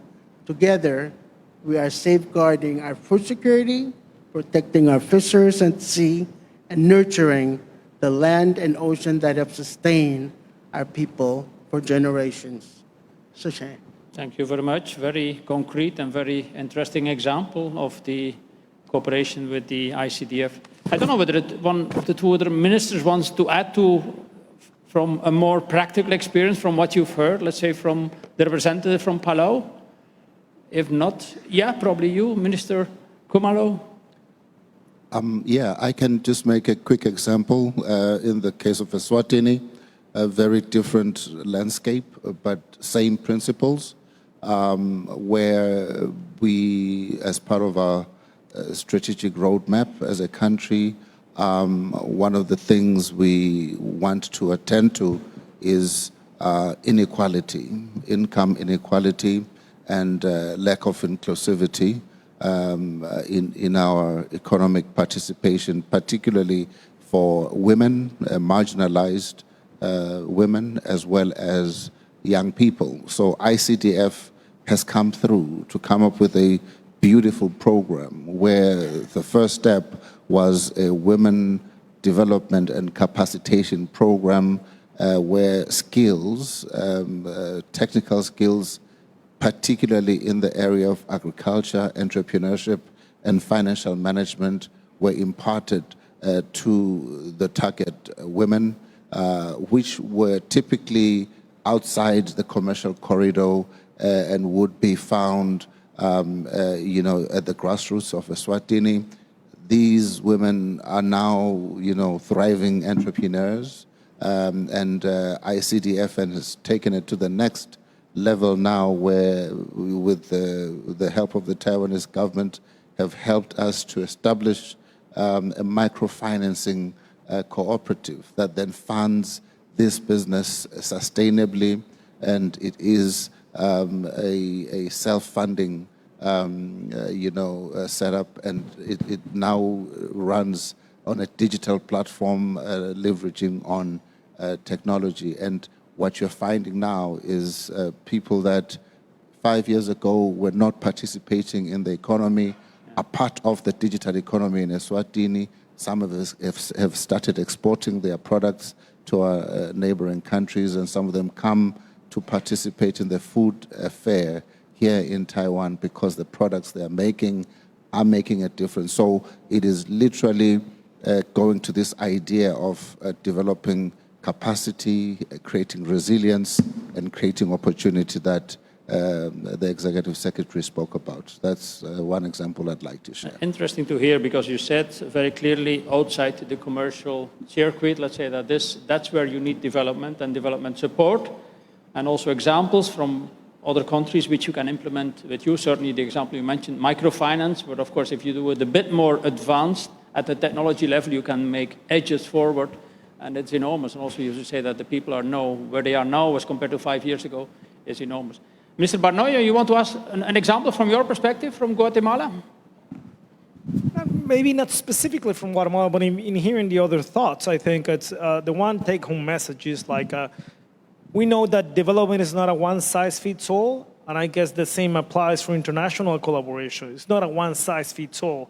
I think it's very country-dependent, but also priority-dependent. Right now, even though I've made the example for cancer, Guatemala is struggling with that double burden of disease, that even though now we have a rise in cancer cases, Guatemala is still suffering with a high infant mortality rate. Yet, we have found a way to collaborate with ICDF in bringing innovative solutions to maternal and child health, to a point where if we keep going to this rate, we might reach the SDG goal of a very low maternal mortality rate by 2030. So I think that's where communication is fundamental, because as these are moving targets, trust and communication are fundamental within all this process. Indeed, and healthcare numbers are a moving target. Let's say you can never do good enough. You can always do better, and it's never good enough either.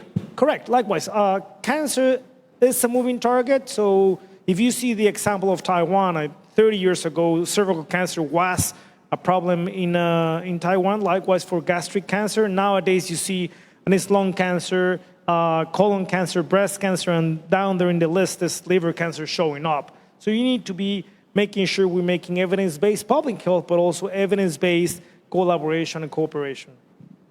Okay, I return to the think tank. Juliana, let's say you're the outsider on this panel, but you're looking at this as a representative from a think tank which is focused on Latin America.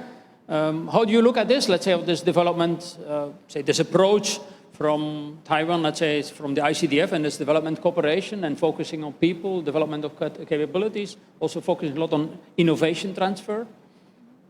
Yeah, I think when we look at this capability pool that we're talking about and building resilience, we have to think about resilience not only as the ability of a country to survive a crisis. I think the resilience also comes from the country's ability to adapt, to govern, to provide basic services, and to do that despite any external shocks or maybe as the international world order has become more unclear and uncertain. So that means that capacity building needs to be very practical.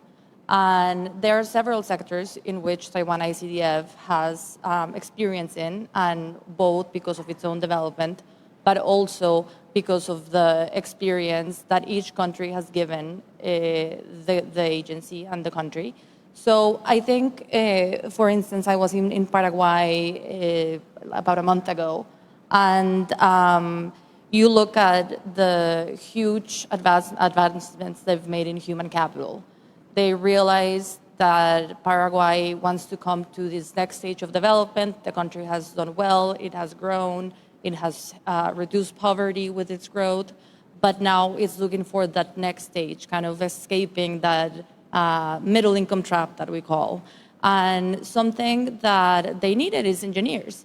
So Taiwan ICDF and the government of Taiwan cooperated to open a university in which engineering was going to be the number one career that students would study. So this generates not only the capacity pool within the country, but then it also, I think, builds those soft diplomacy ties with Taiwan, making both Paraguay and Taiwan understand each other's culture, cooperate better, and just generally build a relationship that's more resilient and that is kind of a two-way street.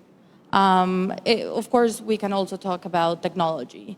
There are plenty of examples in which Taiwan has used technology to improve citizens' lives. But for instance, looking at health, the health project, the Health Information Systems project in Paraguay, where it's centralizing, or the HIS project, it's very famous because it has managed to centralize all of the public hospital records into one system. And this is kind of a 99% coverage of an entire country system centralized in one platform. And these systems not only help you track what patients are, how patients are doing, track the care, but then they also help you with things like transparency. Suddenly, less medication is being diverted to other places. Suddenly, you have doctors that are adhering to their schedule better.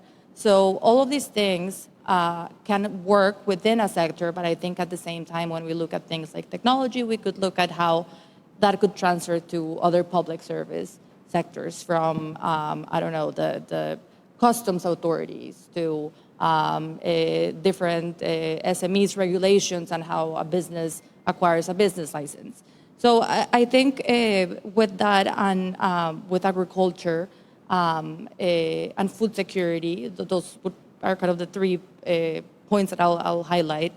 And I'll highlight agriculture because it is still very important for many of the countries in Latin America and the Caribbean. There are similarities, but of course, you have examples of countries that really need more basic needs, whereas you have countries like Guatemala that are heading into a higher level of that agriculture, of that agricultural chain. So when you do an investment, you need to make sure that you're covering those basic needs, but at the same time, when looking at countries like Paraguay or Guatemala that are middle income and trying to grow, you need to invest more in technology. You need to have cold chains. You need to have traceability. You need to have a connection with markets. So focusing on that later stage of development, I think is going to be something important as we start looking at resiliency and building into the future. I can't resist asking a political question. I mean, if you look at this as an American, where US aid has been drastically cut, you come in Paraguay and you see Taiwan delivering aid. How do you look at this? And then you come from a country where health is basically fully private, health insurance. Well, I'm Colombian American, I'll say that. So I get the disclaimer of 2 nationalities. But no, I mean, the story of Paraguay is interesting. If you look at it politically, the government of Paraguay and the Trump administration are very much friendly. There is strong cooperation. They've joined the Shield of the Americas, which is a security forum. So when you look at that bilateral relationship, it's doing fine. Yet when you look at the level of assistance or support that the U.S. is giving, it's a different story. I think many Paraguayans were asking as well, you know, we have stuck to recognizing Taiwan, we have kept China away, we've kind of been the good kids in the class, and what are we getting in return? And I do think there is a big gap, which the U.S. has not been filling, and historically in Paraguay, I think has been, for instance, historically forgotten. But now, as USAID has ended and State Department programs that deal with foreign assistance are being heavily cut, that's also having an effect. Guatemala, we were speaking with the minister yesterday, there was, not like Paraguay, there was a lot of development aid in Guatemala, and that's also being curtailed. So that's going to have a huge effect. That's what I thought. I mean, I probably turn to the Deputy Secretary General, Alex. I mean, how do you assess, from your perspective as Deputy Secretary General, what you've heard, let's say, in the view of how you're trying to reorient the priorities of the organization, and what you hear, let's say, from the testimonies and also from the reaction, and of course, as compared to what's going on in the United States? Okay. First of all, thank you very much, moderator, and for having me to this very important symposium. Especially, I came from ICDF. I witnessed the past 30 years developments of Taiwan ICDF. I think today, not only is a special meaning for the organization, but also for me, because today I'm working for the ICDF for exactly 30 years. Okay, yeah, and yeah. So in my mind, I very fast review the past 30 years. I think at the early stage, ICDF implement our project by project, yeah, from agriculture, from public health, or even we send our personnel to the field, work together with on the counterpart. However, we review what is the really more deep impact from Taiwan's aid. So I think through our internal review, especially our Secretary General, he has thinking about this question for almost 1 year. And we find some, some things that ICDF can be do better for the next 30 years. In the future, one project we implement in Palau, Eswatini, or Guatemala, or even in Paraguay. The individual project can see very good outcome, very good output, and a little bit of impact. However, for a country's long-term development, we need to see the deep impact for the country, the development. So we think that currently we have internally first integrated our available resources. ICDF has advantages. ICDF is like a department store. When you go to JCPenney, you can almost find everything. However, if you go to the specialty shop, you can only buy 1 or 2 things. ICDF, because our leaders 30 years ago, he think different resources, different foreign aid should be integrated as one organization. So ICDF, we has a function to use our tool, related to economic or social development. And also, we also have the tool to enhance Taiwan's ODA development. So therefore, we think that integrated resources from internally from ICDF, from our human resources department, from technical cooperation department, and especially we have financing capacities, as well as humanitarian assistance functions.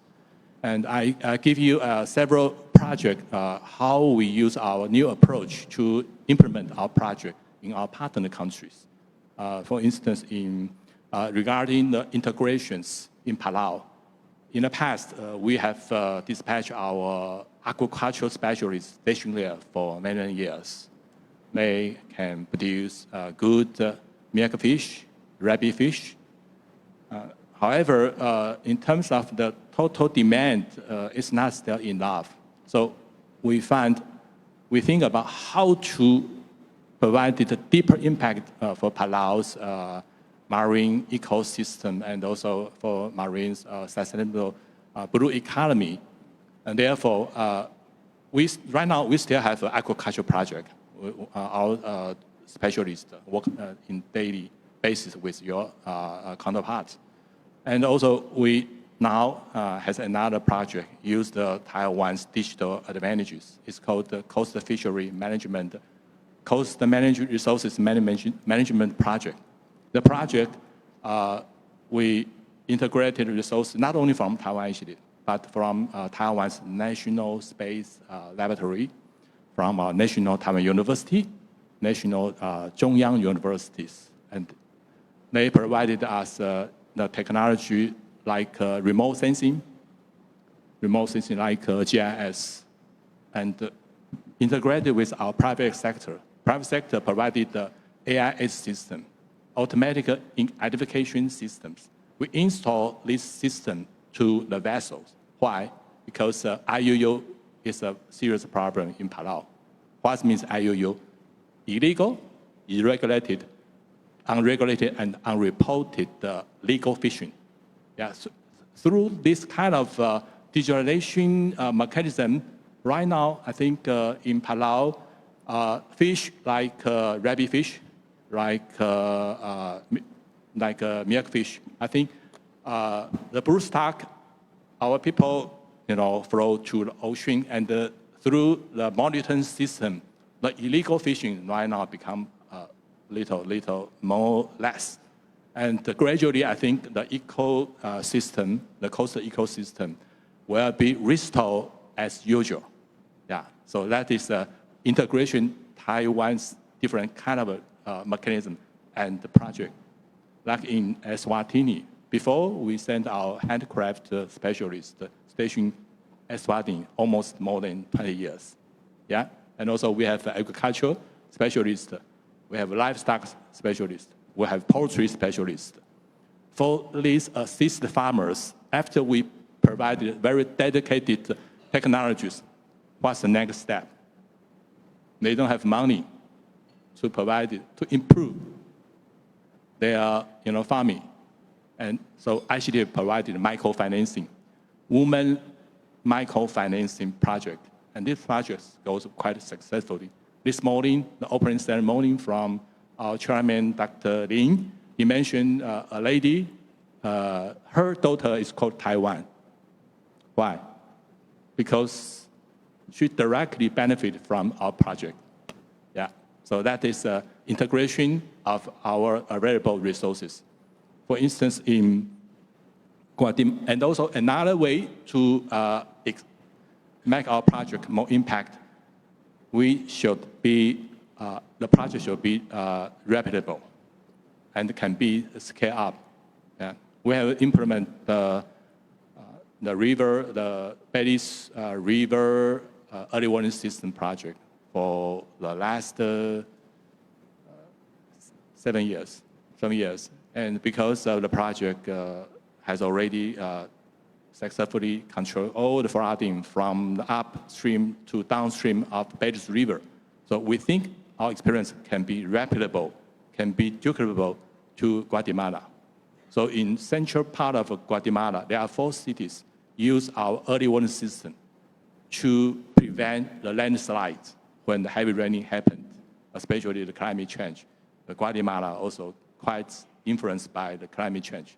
Yeah, so the project should be duplicable from one country to another country, from one region to another region.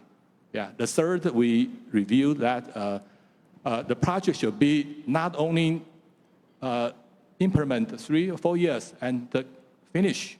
So when finished, our counterpart usually cannot take over in the field. Therefore, the project like in Paraguay, the HEAS project has been implemented for the 3 consecutive phases, totally around 9 years. And more than 80% of the Paraguay public hospital, benefit from health information system. And because of the project, we train a lot of low talent who graduate from Taiwan and the Paraguay, jointly established the Paraguay technology universities. There are many young talents. They know how to use computer. They know what's digitalization. Based on this HIS project, so now ICDF move forward to AI incubation, acceleration, technical system project. And also, we also have another even more ambitious project called AI Sovereignty AI Sovereignty and the Computing Center in the Paraguay. So the capacity is built up gradually, step by step, just like a minister from Guatemala said. And through this different kind of new approach, I think in the next 30 years, we will use this and follow this. Thank you. So you're looking, as you're saying, very carefully at sustainability of projects in the sense of also self-sustainability once the project is over, that it should be working on its own without being dependent on aid anymore. You are right. Okay. But that must be very important, let's say, if you work for such an organization, that you have metrics in place, that you assess your projects, you follow them up, and that you see, look, in the end, it is the intention that the project should be self-sustainable. And also, one of the difference between Taiwan's aid and aid from Europe or even United States, we have people stationed 35 days in the field, working on a daily basis with our counterpart in the field. We think how to transfer technology is not only we are good, the definition will be they are also good. So our counterpart always work together with us.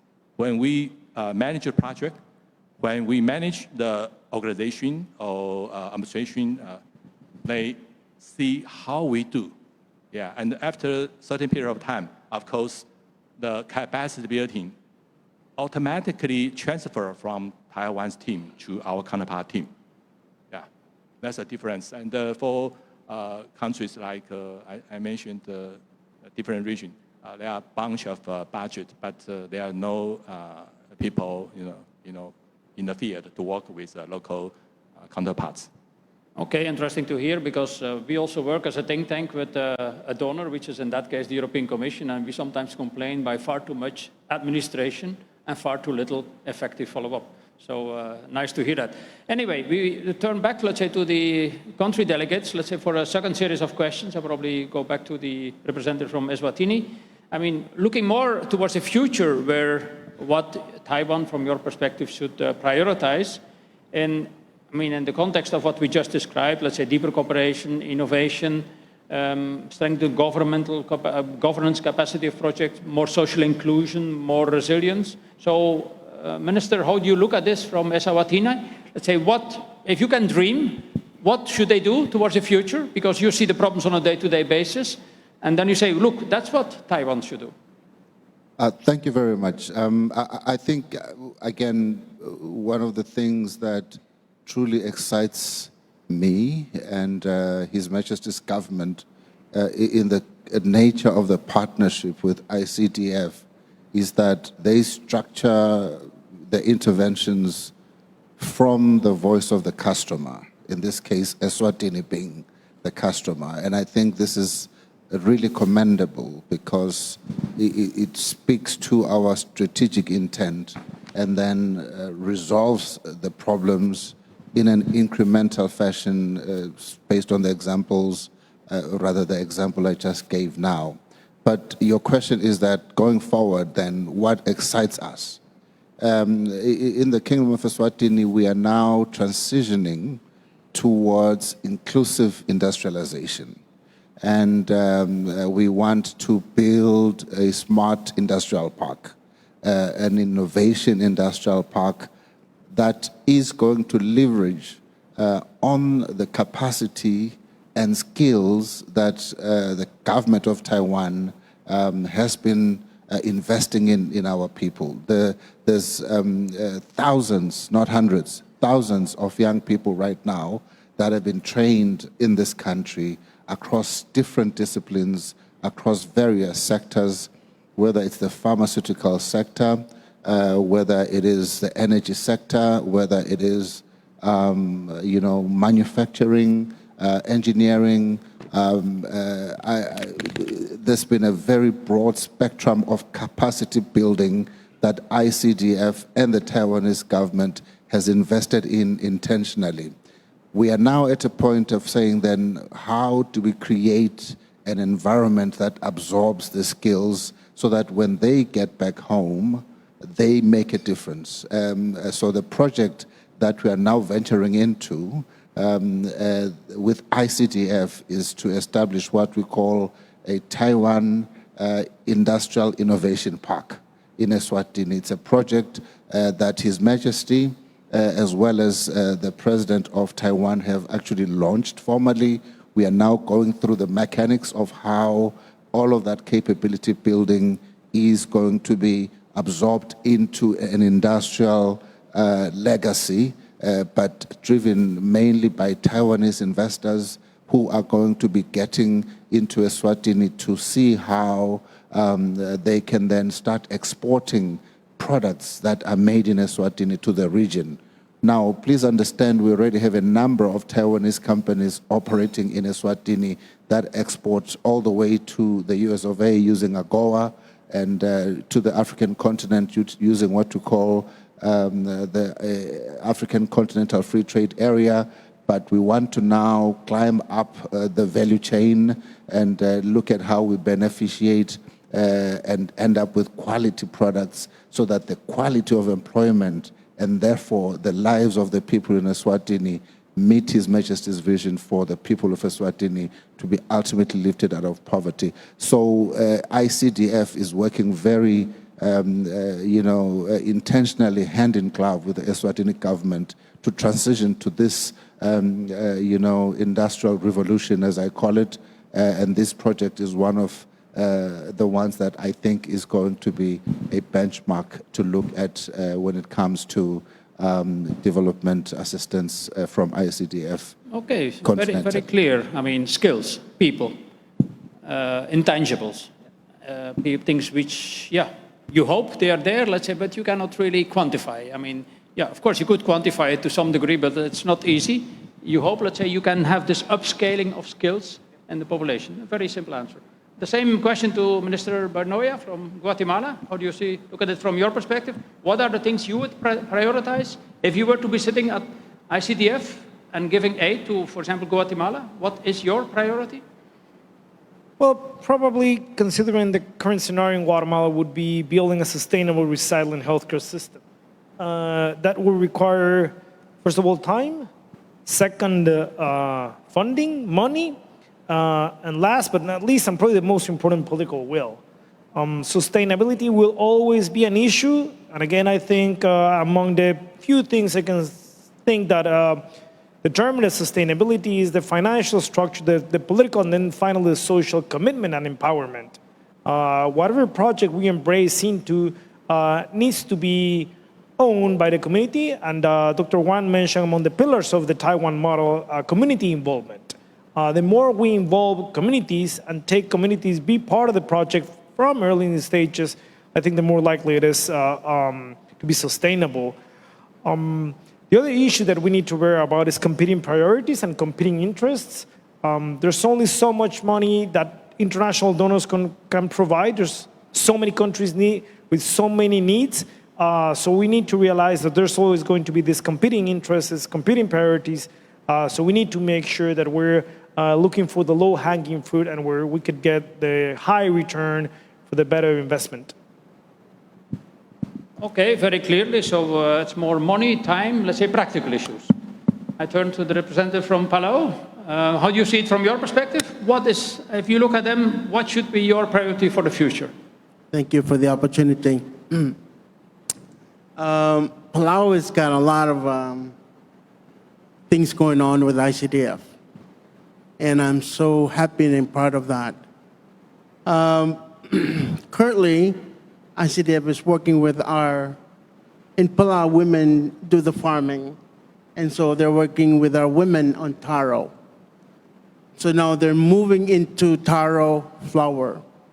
And so that's important because we've had approach from Taiwan saying, please import or export some taro flour to Palau. So that's kind of a promising industry for Palau. Although we still need to improve and plant some more. So women are working hard on that. That's a lot of ICDF initiative. At the same time, we have the horticulture that ICDF had helped us to bring new seedlings to Palau because our local animal stuff has been, it's almost like brothers and sisters. So we need to bring new seeds outside of Palau to have new generation. That's also been done with ICDF to increase production of our horticulture. Then comes aquaculture. Giant clam is the longest aquaculture in Palau. And it's the easiest way to do it because you don't have to feed clams. Palau is very fortunate to have one of the most cleanest water in the world. And so clam flourish when you do clam farming. But with clam, there's a layer of that as being a CITES product. So there are a lot of layers to get clam out of Palau, especially for a CITES country. That's procedural, not a problem. But now comes finfish farming. The biggest problem in the Pacific, including Palau, is the feed for finfish. And Palau is so fortunate that the ICDF also provide the mill stuff to make food for pigs. So now we need to have a simple recipe for finfish feed. And we talked about milkfish earlier. I talked about milkfish. And so we identify now what ingredients are available in Palau in order for us to create the finfish feed. Because if we don't, aquaculture is never going to take off in Palau. Because by the time you raise your finfish, it's so expensive because the feed is very expensive. And that we're seeking assistance also from ICDF. So to have the most simplest recipe for milkfish, and with the mill machine and aquaculture, they can also do fish feed. So now just a matter of identifying ingredients available in Palau to come up with the most suitable feed for the fish so we can make local finfish feed. Yeah, that's what we need, or at least to see aquaculture in Palau.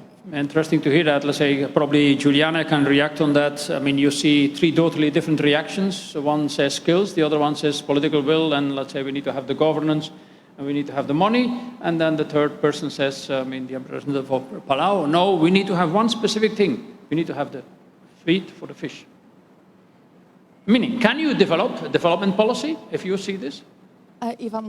Can you develop a development policy if you hear this? You have to be so adapted to the local circumstances, to the local political environment, to the local ecological environment, to the economic circumstances, to the people you have. Yeah, and I think that is the challenge every development agency finds themselves in, which is there are a lot of needs, and that's just a reality of the world we live in. But you cannot address all of them, and you need to focus on where your value added is. I think for Taiwan's case, it's really based on practical, technical, and more capacity building activities, leaving things behind. And of course, you need the political will. Of course, you need the capital, right? If you're changing a government every year and the project you started 4 years ago, it's not going to continue. It's not going to be successful, and it's not going to be sustainable. I think something that aid agencies need to do very well, and that applies for Taiwan ICDF, but applies to any other aid agency, is to make sure that the projects they're proposing make sense. They're not a whim of maybe a current government, and that may be a hard discussion to have. But it really needs to be something very grounded on the country's needs. So having a good understanding of the country and the needs will be key for developing that factor that you will need to have in order to have successful projects. But I think when you look at specific sectors that should be prioritized, as I see the case of Latin America, which I know is very different from some of the needs of other countries. But in the case of Latin America, a lot of the countries are middle income, as I've mentioned. And I think there is a big need to help them move beyond what's already been done, and help them move beyond a commodity-based economy towards a more industrialized economy, right? And that's something that you can do with technology, you can do with capacity building, you can do with all of the things that you've mentioned before. And something interesting is that if you look at, for instance, the China model of development, it's really focused on that commodity-based model. And when you look at a true partner in development, you would want to leave something behind and not only be an extractive industry. And that applies for all of the 8 agencies, which also we have to say the West has been guilty of being extractive in the past. So I agree, so I see the argument, but we're changing the models and things can change. So I think it's important to kind of keep moving up the supply chain value in industrialization, in technology, in capacity building. And also understanding that it's not going to be a scenario where a small country like Taiwan can compete dollar by dollar with a multilateral development bank or with China, and that's just never going to happen. But bridges and ports and roads are very enticing for governments, and it's also very hard for a government to say no when there is just a good deal on the table. So I think it's not a matter of telling countries what to do or where to go. It's a matter of giving them the choice and the autonomy for them to kind of take that road, the road they decide on. Mr. Secretary General, you want to react, let's say, to the examples you heard about the priorities they have for the future? Because I also want to take questions from the public, let's say, or reactions from the public, let's say, to what you have heard, or eventually examples, let's say, from others which have been interacting with the ICDF. So you could prepare your questions while I ask the question to the Deputy Secretary General. Any reaction, let's say, on the priorities you heard for the future from the ICDF? I think all our panelists, what they talk is crucial for the country's future developments. But in the future, ICDF, of course, will respond to the need of our partner countries because our project is on the basis of a need, not the supply. Okay. However, if we think longer-term development of any of the partner countries, the key criteria should be the capabilities. And the capability, yesterday I mentioned, capability pool. Capability pool is just like a fish pond in Palau, but as a development agencies, we cannot put everything, we cannot put all the fishes in a pond. As ODA agencies, so we think there are several things necessary to enrich the ponds for the future, for any countries. First of all, of course, the talent, the people, the training of the people with the capacity to respond to the uncertainty in the future. The second, the institutional building. Yeah, any kind of, all the democratic countries, I think, is run by the governments. And therefore, the efficiency of the government, how to provide a quicker response to the people, people's need become crucial. Yeah. And the third is the governance. The governance, especially Taiwan will use our technology advantages. We use ICT, AI, or even Taiwan's, already very sound technologies into our project. Yeah, AI, ICT is not a purpose. It's just the route to the successful. Otherwise, ICT is very difficult for normal people to understand, even to learn. ICDF has responsibility to expand the function of ICT, AI to the general public. That I think that is the the mandate as Taiwan's ODA agencies. We have the responsibility to use Taiwan's competitive advantages, promote to the world. Yeah, so I think this pool also covered the inclusiveness. Yeah, inclusiveness. All the minorities, women, youth should be included into the country's development. And of course, resilience. Resilience. We need to build up the resilience for our partner countries.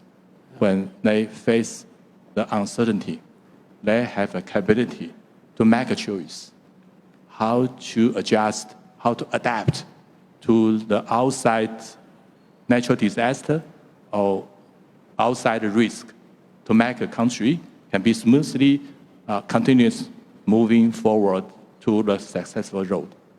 That's impressive. I mean, you can bring this knowledge transfer because you have seen it in your own country in 1 or 2 generations, which you can bring this knowledge transfer, which you mentioned, and also, I mean, through the use of ICT, I mean, AI and so on. It's fantastic what you can do. I look around, let's say anybody wants to raise a question, a point. I see anybody? No? I thought I saw somebody at the back. No? Who wants to raise a question? Let's say to the audience. Who wants to raise a question about the performance? Yes, there's somebody over there. If you introduce yourself, please, and try to be brief and say to whom you ask a question, unless it's for the whole panel.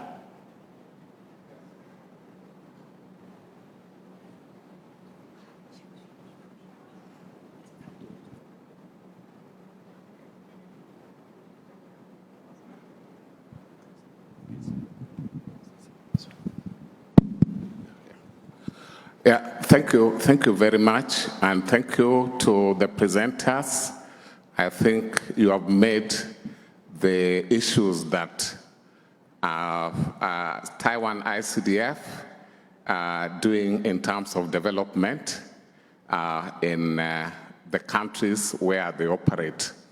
My name is Blaise Okinyi from Kenya. And my journey to Taiwan started in 2022 in Sharm el-Sheikh, Egypt, when I met Alex Shi,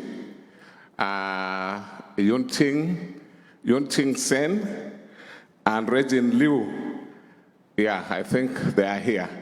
And also, I hosted them also in Nairobi during the UNEA 30 conference.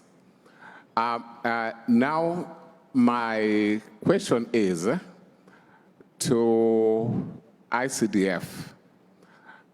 Many of the developing countries where you operate and where we have cooperation more so in terms of development, as we are aware of the challenges that Taiwan faces in the outside world, but ICDF is really trying to reach out to the countries where they can cooperate. So now, we have had several development cooperations with so many countries in the world. That is, be it the European countries, the American countries, the Asian countries. Yeah, so many of our countries have had development cooperation and approaches. But you realize that the challenge that is there is that there is always that dependency burden that is always there. For example, we may have cooperation in terms of agricultural development, but you realize that those countries still become reliant. So my question is, what is ICDF, Taiwan ICDF, doing or intending to do differently so that the development cooperation that they bring to these countries enables the countries to take off and be independent, be self-reliant, so that it's different from the approaches that have always been there from other development partners. Yeah, so I want to leave my question there to make it short. But It was already long. So that's my question. Thank you. Thank you very much. Very precise question for Alex. I don't know, I look around. Is there somebody else who wants to raise another point? Yes, there's somebody over there. And then we can 2 or take 3 questions at once. Very good. Thank you so much, moderator. I am Ifeoma Okoye from Nigeria. We appreciate ICDF a lot for their capacity in trying to shape human capabilities. And Nigeria will benefited. But my question is direct to the ICDF Deputy Secretary General. ICDF has been scaling up their capacity to humanity and skills recently. But it tweets towards government, public sector. What is ICDF doing to ensure that public sector too are incorporated? Because most times you see public sectors are the drivers of the economy and development. So I want to know, thank you so much. Okay, I start with these 2 questions, and probably you can take another question then, but I have other questions for the audience. So it was all directed to ICDF. Alex? So I have to answer quickly, otherwise I will forget. When I answer the first one, I will forget the second one. The first one is on the self-sustainability. Okay, yeah, I know. I think for my friend from Kenya, Taiwan ICDF's publicity and reputation in our partner countries is much more famous than in Taiwan. So when you visit our partner countries, you talk about the people, you talk about the civil society, you talk about the governments. I think most of the people, when you mention Taiwan Tech Mission, the first reaction is sum up. The first reaction. However, in Taiwan, not too many people knows ICDF. So today, please, all the media, no matter where you sit, please just promote Taiwan ICDF. Promote Taiwan's foreign aid as many as possible as you can. Yeah, so my suggestion to my friend from Kenya, when you go back, you just talk to your governments. You can make comparison. Aid from Taiwan is different with aid from China. Our project is very grassrooted. People can touch, can feel, can understand, can benefit from our project. But when, China provided assistance to the country, only a few people understand. And also from the public media, you heard a lot of criticize regarding the debt burden. Yeah, so it's a choice. And why we need to build up the capacity pool? Finally, is to build up the capacity of the people, make right choice for the country's future development. Okay, so the second question, I really forgot. What's the public sector, how do you interact with the public sector in the donor country? Okay, so currently, our minister and also our Secretary General pursue about the Allied Publicity Project. It's kind of a PPP. Yeah, we understand aid only from the public, from ICDF, is not enough. Even though this year my government decided to give ICDF 100 million more budget for our overseas operation. However, we understand it's still far more not enough. So we need to invite our very ambitious, very active private sector to join with us. Yeah, today I'm very happy there are several very, very big boats, worldwide class big boats here. They cooperate with Taiwan ICDF to work in Palau, in Paraguay, in Eswatini, or even in Guatemala. So I think the PPP in Taiwan, if you understand, if you know Taiwan ICDF, you will see how to work the PPP. We also welcome you to work with us. We can duplicate our experience to Nigeria. Thank you. But do you speak with the local governments in these countries? Yeah, our project, we have a direct counterpart, of course, from the government. the government. The project, if we need sustainability, we must have counterpart from our partner country can take over, can smoothly manage the project when the project is completed. So from the government, of course, the government will choose some of the project field in the local municipality government to work together as a stakeholder in the field. Okay, thank you. I see Juliana wants to react, but I look around. If there are any other questions, please raise your hand. I see another question there, but you want to react first? I'll react quickly just to what the Secretary was saying, because it is true that Taiwan ICDF in our research, at least in Latin America, and from what he's saying, it's the same in other regions. It's very much government to government, and it's funneled, aid is funneled directly through the government. And that always needs to be the case. I mean, you always have to work with the government, right? Like that has to happen. But I think there's also a missed opportunity to give projects greater visibility and give it greater public awareness when you're not working directly with civil society, when you're not working directly with the business sector. So while I understand the geopolitical reasons to focus on the government, I think there are also reasons why the focus should expand a bit more in terms of including other sectors. Thank you. We had another question there. If you could introduce yourself as well, please. Sure, of course. My name is Christopher Millward. I'm CEO of Last Nautical Mile. We build digital infrastructure projects in island and coastal nations worldwide. And I want to ask about security, namely cybersecurity, as the threat surface for all of these, all of the recipient countries is expanded as we build out the capacity. And I want to understand to what extent ICDF or the host countries are building capacity or addressing that issue, because daily we build secure systems. That's what we do. But it is notable that often that is an afterthought in building out digital infrastructure.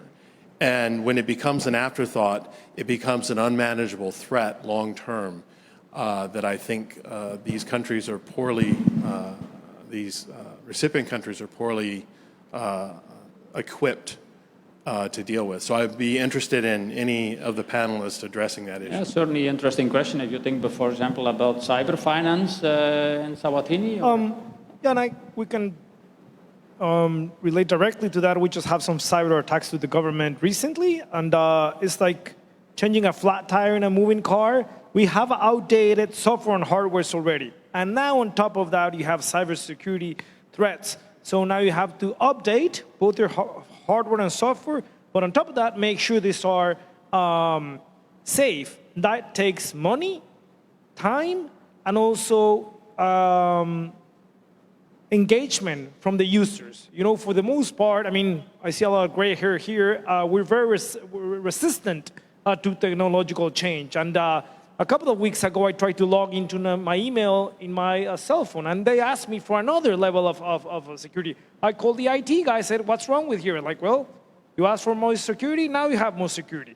I think that's a constantly moving target. It's going to take time, commitment, and money. If the more, I mean, there's a lot of talk about technology, digitalization. It's expensive, and we need to make sure. I was discussing with, I'm blanking your name, sorry. Who's going to own your data? You're going to put your data out there in the cloud? You want government to own it? You want a private company to own it? That discussion needs to happen early in the process, and it's even more relevant for countries like Guatemala, where we're 10, 20 years behind in the technological race. Okay, very clear answer. Anybody else? Otherwise, I look again at the audience, or otherwise I have a final question for the panel. I look around again, I see nobody else at this moment, but probably I look back to the panel for a final question, because we have about 10 minutes left. I mean, final question, what is the most distinctive feature of Taiwan and Taiwan ICDF in bringing to its development partners? And then how would you, of course, a bit related to the previous question, look at this towards the future and build this out. So probably we start with the representative from Eswatini. Minister, what is the most distinctive element in your cooperation with ICDF? One of the things I like about this week is we see the convening power of ICDF, wherein we have in the room multiple development agencies that work with ICDF or aspire to work with ICDF. And I think that's one of the distinguishing attributes of ICDF, the fact that they seek to harmonize their interventions with all the other developmental agencies that are playing in that space in each of the jurisdictions where they come to intervene. Secondly, and most importantly for me, it's this idea that they really listen to the needs of the country. And I can't say this enough. I think I've harped on this point a few times today and yesterday when I had an opportunity as well. They are uniquely different in that sense where they don't tailor-make a solution for you and then come and present it, and it's not a solution that you find inflexible, but rather they really listen to say, what are your strategic objectives? What are you trying to do as a country? And how can we plug in? How can we be a part of that? And they adapt their model as we go and improve it so that it speaks to resilience and it speaks to self-sustenance, so that you are not necessarily dependent on ICDF for that program to survive, but once they've intervened, you can then have the systems, the capacity, the capability, the innovation, the digital solutions to then drive it yourself. And we're really, really happy about that. That's fantastic to hear. Also, this is not the classic consultant, if I take it. Okay, Mr. Minister Bernaya, perspective from your side, what is unique in working with ICDF? I would say it's country-led priorities as opposed to donor or ICDF-led priorities. I think it's fundamental to have that continuous communication and flexibility or resilience, which is the word that we use now, about how we change the funding system, the funding mechanisms, depending on the priorities. Also, how we evaluate projects. There has to be more evaluation than just if the money was well spent, but also if it really made a difference on the healthcare system, but also, most importantly, if it made a difference in individuals. Of course, data speaks, statistics speaks, but ultimately we're talking about human beings here. Thank you. Ambassador Adams, a specific response from your side? Yes, I want to thank ICDF for the great collaboration with the people of Palau, especially the locals. We're very fortunate for them to have that presence in Palau. And so that collaboration, for me, is the key. Because currently, of course, we do have a local knowledge in what we do. But ICDF bring innovative other ideas, other thinking, and work together with locals to collaborate that together. So our local practice don't necessarily have to be lost. It's a collaboration. That itself is our number one advantage with ICDF. So I want to thank them for doing that. And then, of course, we talked about medical. Palau government and Taiwan government has its own relationship in terms of medical. So we do bring our patient to Taiwan from government to government. But ICDF also provide educational opportunities for our students. And currently they're helping our students through master program and also PhD. They have one PhD that just graduated this semester, but those are the areas that we want to continue to work with ICDF and enhance them. Well, all there is thank ICDF for their presence. Thank you. Fantastic, fantastic to hear. Any reaction from Juliana on that? I mean, from your dealings with development policy? Yeah, I think I've mentioned several of those, but I think one that we haven't entirely brought up is values and how much values matter in international development. And I think in a value-based system, I think it's something Taiwan prides itself in, having the values of democracy, having the values of independence, etc. But I think in this value-based model, you are less likely to have a donor that is more paternalistic, that is going to leave you with less autonomy or not strengthen your institutions. In the contrary, I think a value-based partner will give a country more autonomy in the long term, will create stronger institutions, less corruption, and more diversified economies that have more opportunities for growth. So ultimately, I do think that matters, and the value proposition and the values proposition is something that we shouldn't forget because it matters at the end. Okay, fantastic. Mr. Deputy Secretary General, you want to react still? Of course, you heard all nice things. I think there's not too much for you to react to. We can only be happy. Very quick response. First of all, the cybersecurity and the digital connectivities are two of our major concerned issues when we implement our ICT project. And for the future, of course, first of all, I think listen.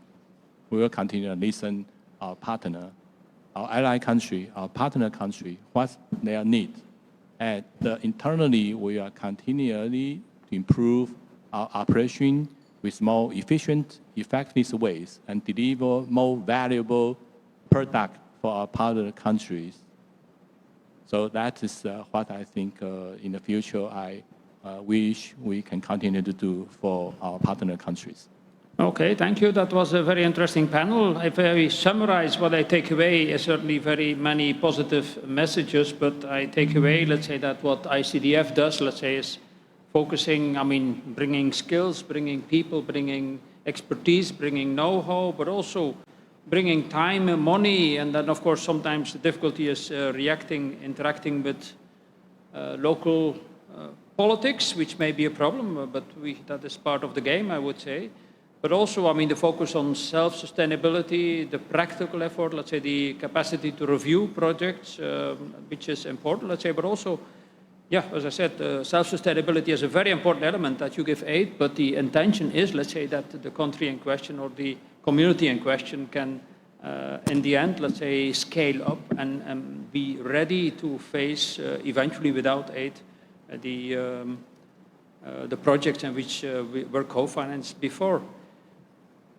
Anyway, let's say we had a very interesting panel in the sense that we had three totally different perspectives from totally different angles. Let's say a country in Africa, a country in the Pacific, and then a country in Central America. And what I heard very well at the end, let's say, is a strong appreciation about the way in which ICDF is working. The last comments which came from from the floor, but also from the panel, let's say, what is appreciated is, for example, this convening power, which we see here today, that ICDF manages to listen, the value they bring. I think that's one of the most important things, the value in the broad sense of the word, the communication. Probably the one thing I could add is that what is being asked, let's say, that certainly also from ICDF itself, let's say, the visibility of the project, because it in the end has to do with taxpayers' money, that you have to be able to translate what is being done to a public at large, so what we are doing, and that's, I think, why also you organize this conference, is extremely important, let's say, that you explain, look, why we are doing it, and what it adds, and what it brings, even also to Taiwan itself, let's say, what does it bring public here to be involved in a project, in many cases, very far away. So with this, I would like to thank the panel. I think I found it very interesting to hear these country experiences. So thank you, Minister, and then Ambassador Adams, and then Deputy Secretary General and Juliana. I found it a very interesting panel, and I hope, let's say, I can get an applause from the audience. Thank you to our moderator and panelists for your insightful and inspiring sharing. So we would like to take a group photo. So at this time, I would like to invite Secretary General Dr. Huang Yulin of Taiwan CDF to join the group photo. So our moderator and panelists, could you please take a step to the front and let's take a commemorative photo together. Thank you once again for joining our panel discussion.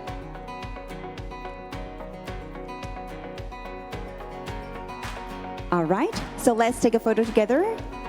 Please look at the camera in the front and give us your best smiles. 3, 2, 1.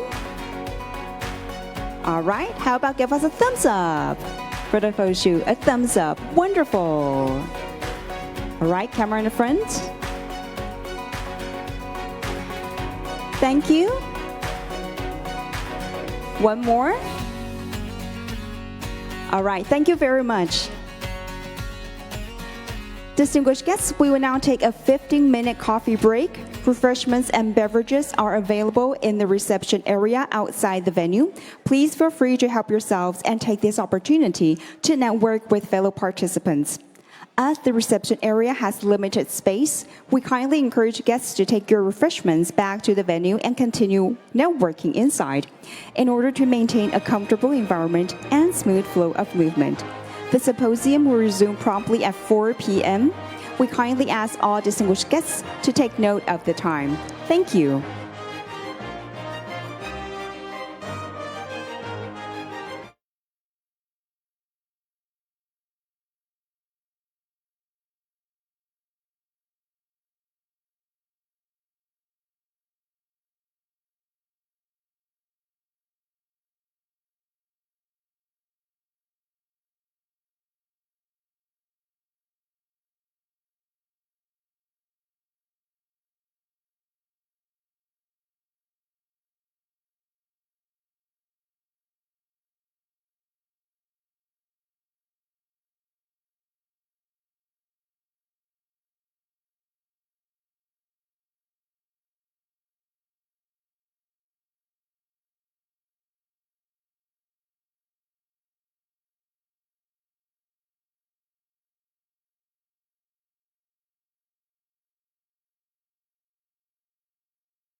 Welcome back, distinguished guests. We will now proceed to the second panel discussion, Building Resilience Through Multi-Stakeholder Partnerships, Advancing Sustainable Prosperity with Innovative Approaches.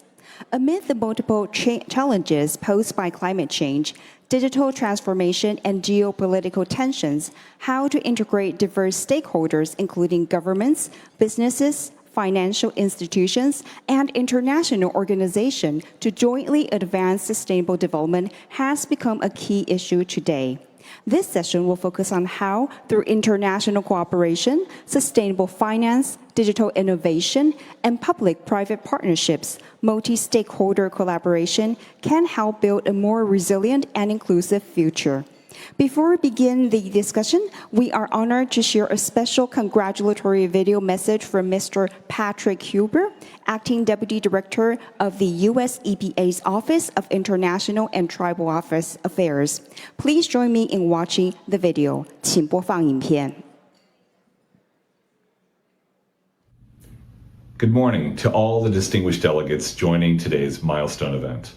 It's a pleasure to virtually join you to celebrate the 30th anniversary of the Taiwan International Cooperation and Development Fund. I want to acknowledge Secretary General Huang and the Taiwan ICDF team for their leadership in organizing this event. This type of collaboration serves as a timely occasion to celebrate 30 years of accomplishments and to strategize on how we can all continue to work with Taiwan to align with emerging opportunities, priorities, and tools. Over the past 3 decades, Taiwan ICDF has held a diverse range of engagements with allies and regional partners on critical topics such as circular economy, agriculture, AI, and other issues. US EPA has appreciated our collaboration, including through providing expertise at solid waste management workshops, highlighting accomplishments and best practices at the previous Pacific Islands Environmental Training Symposiums, and supporting international side events such as those at Our Oceans Conference. In the future, we look forward to continuing to engage with Taiwan ICDF and other partners, such as those of you gathered today in this room, on circular economy, emergency response and preparedness, water quality and reuse, and other priority environmental topics. Taiwan's leadership and expertise are critical to addressing ongoing and emerging concerns. We look forward to continuing our partnership with Taiwan and all of you as we pursue a more resilient future together. Thank you. Thank you, Mr. Patrick Huber, for your warm remarks and continued support. Ladies and gentlemen, please join me in giving a warm round of applause to the moderator and panelists of the session. First today, our moderator, Ms. Juliana Rubio, Associate Director of the Center for Strategic and International Studies, CSIS. Welcome.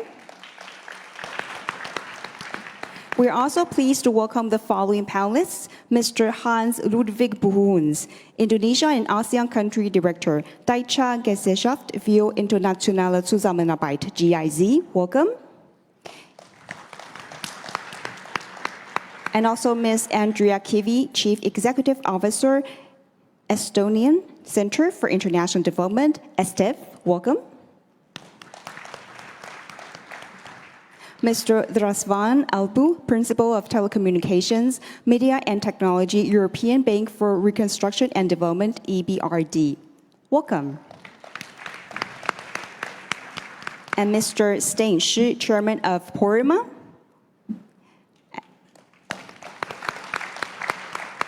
And also Ms. Xie Peifen, Deputy Secretary General of the Taiwan ICDF. And now, Ms. Juliana Rubio, the floor is yours. Thank you so much. Thank you, everyone, for joining us, and to Taiwan ICDF for bringing us all together. In case you missed me last panel, I'm Juliana Rubio, Associate Director with the Americas Program at the Center for Strategic and International Studies. We are a Washington, D.C.-based think tank. And in the Americas Program, we cover everything from Canada to Argentina. And we cover issues related to cooperation, governance, economic resilience, security, and a lot more issues that fit within our portfolio. So I'm happy to be joined today by such a superb group of experts. And to guide the conversation, I wanted to start by asking each of our panelists to give us a bit of background on their organization, what they do, and where they're having the most impact. And Mr. Razvan, since you're directly to my right, I'll start with you. Please tell us a little bit about what you're doing and where you're having your impact. Thank you very much. My name is Razvan Albu. I am a principal at the EBRD's Digital Hub. EBRD is a multilateral development bank. We work across more than 40 economies, and our approach is essentially built around transition impact. It's built around additionality, and it's built around sound banking. What I do in my day-to-day job is I try to enable digital transformation, AI, and cybersecurity to the bank's clients. Most of our clients are in the private sector, so over 70% of the EBRD's business is done with the private sector. And we use these projects to basically signal the market for change and for adaptability and for long-lasting impact. Thank you. Thank you so much. Hans. It's working, right, okay. Good afternoon to all of you. Thank you very much for the warm welcome and for the invitation. My name is Hans Bruns. I'm the GIZ Country Director for Indonesia and ASEAN. German corporation, we work on behalf of the German government and implement the policies of the German government in very close cooperation with our partner countries. We are working in over 100 countries. We have a staff of like 20,000 people working in those countries, mostly national staff. We are working in capacity development in different fields. We actually identify with the partner governments in the fields like energy transition, in the field like climate change, in the field of sustainable economic development, and many other fields. So maybe this is the part for my introduction. I'm working with GIZ since 18 years now, and before that I was in the private sector, sorry. Thank you very much. Andrea, please. Thank you so much. Once again, happy birthday. It's a quite big anniversary. ESTEV is Estonian-funded technology. So yeah, ESTEV is under the Ministry of Foreign Affairs. We were founded 5 years ago, so quite young, but Estonia has been doing development aid already for more than 27 years. What we do is we share the best expertise and knowledge that Estonia has. I think most of you know that Estonia is well known in digitalization and education. So this is what kind of experience we share with less developed countries, and we are happy to do that, to share the experiences, solutions, expertise, what we can find. I want to thank ICDF. A month ago, you were in Estonia. We signed an MOU. Basically, it's like a marriage between us. So we have a partnership with each other that we support and share our best expertise. And I'm happy that we are here now in Taiwan, and we can visit and see your factories, see the rehabilitation center that we are at the moment focusing on both supporting Ukraine. So thank you for that. And I do hope that we have a good panel today with you to discuss and share the best solutions and expertise. Thank you. Excellent. And Stan, please. My name is Stan Xi, the founder of the Acer Group, but I retired at the 2004, more than 20 years ago. But before I retired, I renamed the Acer Group to become an ABW business family. Business family, that's Acer, BenQ, and Wistron. And now it's become AAQW business family. Acer, AUO, Keystar, and Wistron. And today, the business family have 46 of the publicly listed company. And the total revenue is more than, I believe this year will be more than 140 billion US dollar. So this is a new way of the management of the company. It's a business family, it's not a family business. And this is based on my Wang Dao philosophy. Today I call it New Wang Dao. Wang Dao original is King's Way, and today is for 21st leaders' way for 21st century, especially for AI era. So personal today, I'm fulfill my PSR. I don't have any corporate, only the personal social responsibility. I involved to many projects right now. In 1989, I have a vision for Taiwan called High-Tech Island and the Global Citizen. I consider the high-tech island is the air scope we can create the value. And we like to deliver the value to internationally all over the world. The approach is very simple. It's become a corporate citizen and become a global citizen approach. This is the way I think what I heard about that section, panelists, the ICDF is play on that role. Is the local corporate citizen approach. I believe is a good way, and I am committed to participate on ICDF project to help all our align the prosperity. Talking about the new Wang Dao philosophy is very simple. Creating the value, balancing of the interest to all the stakeholders, and then sustainable development. And then when we're talking about value, you have to thinking about direct, indirect, tangible, intangible, current, and the future. So usually people pay attention on the visible one, current and direct and tangible value. But from a leader, need to pay more attention on the invisible value, is indirect, intangible, and the future value. So the talent, I also heard about ICDF talking about the key is really talent development. My foundation, Stancy Foundation, is cultivating the talent, try to develop the leader for the future. Thank you. Thank you so much. Python.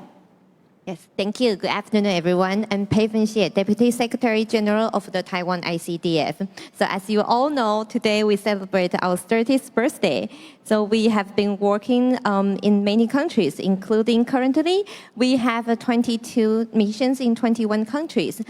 We work with public sector, private sector, academia, think tanks, NGOs, INGOs, and that's why we are all here today. So I'm really happy again to welcome you all and see you all today. Thank you. Thank you so much for those introductions. It's great to get to know you a little bit more. And I think today's panel comes at an important moment. The development landscape is changing quickly. Resources are more constrained, partner countries' needs are becoming more complex, and the politics around development cooperation are shifting.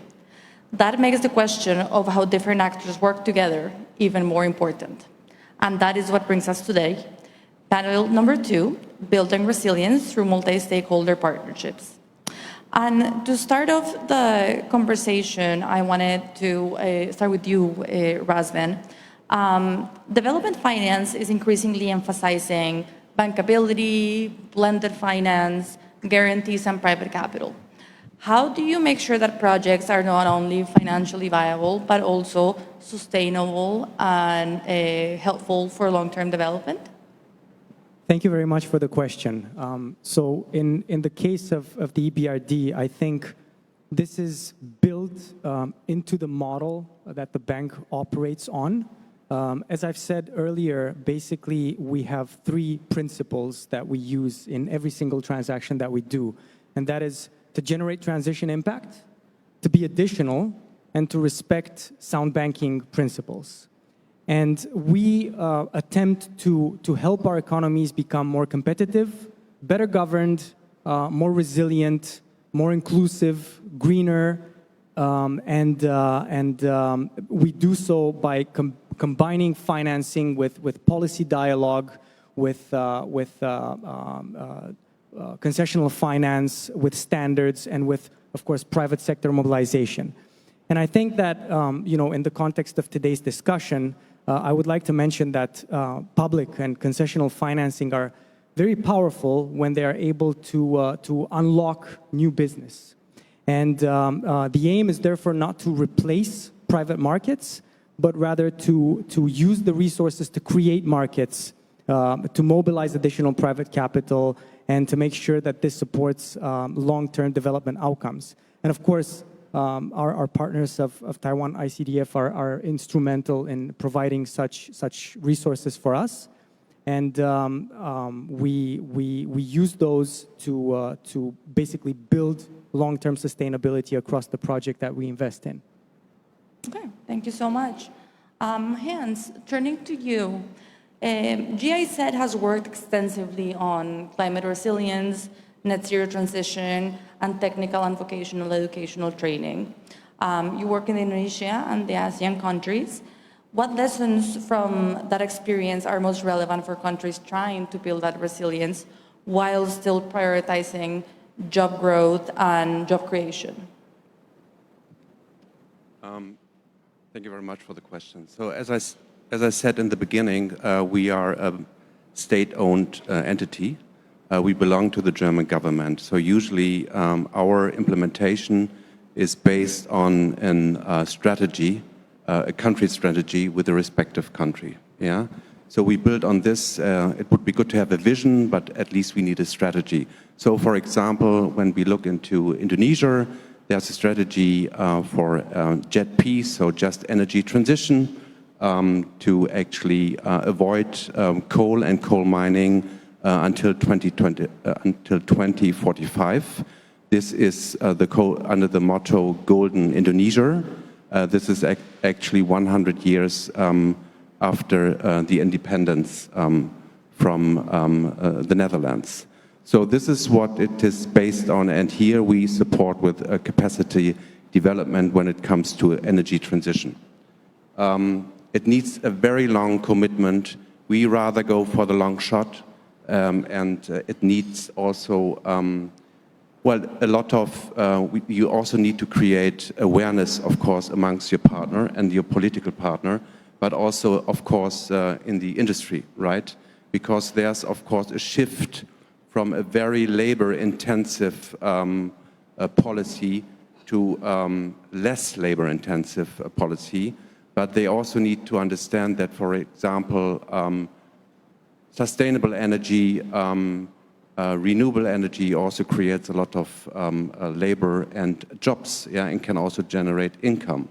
This is, of course, for a government like Indonesia, where millions of people are still working in the service sector, like delivery stuff, for example, millions on a motorcycle. It's extremely difficult to get them into jobs and to higher educate those people, right?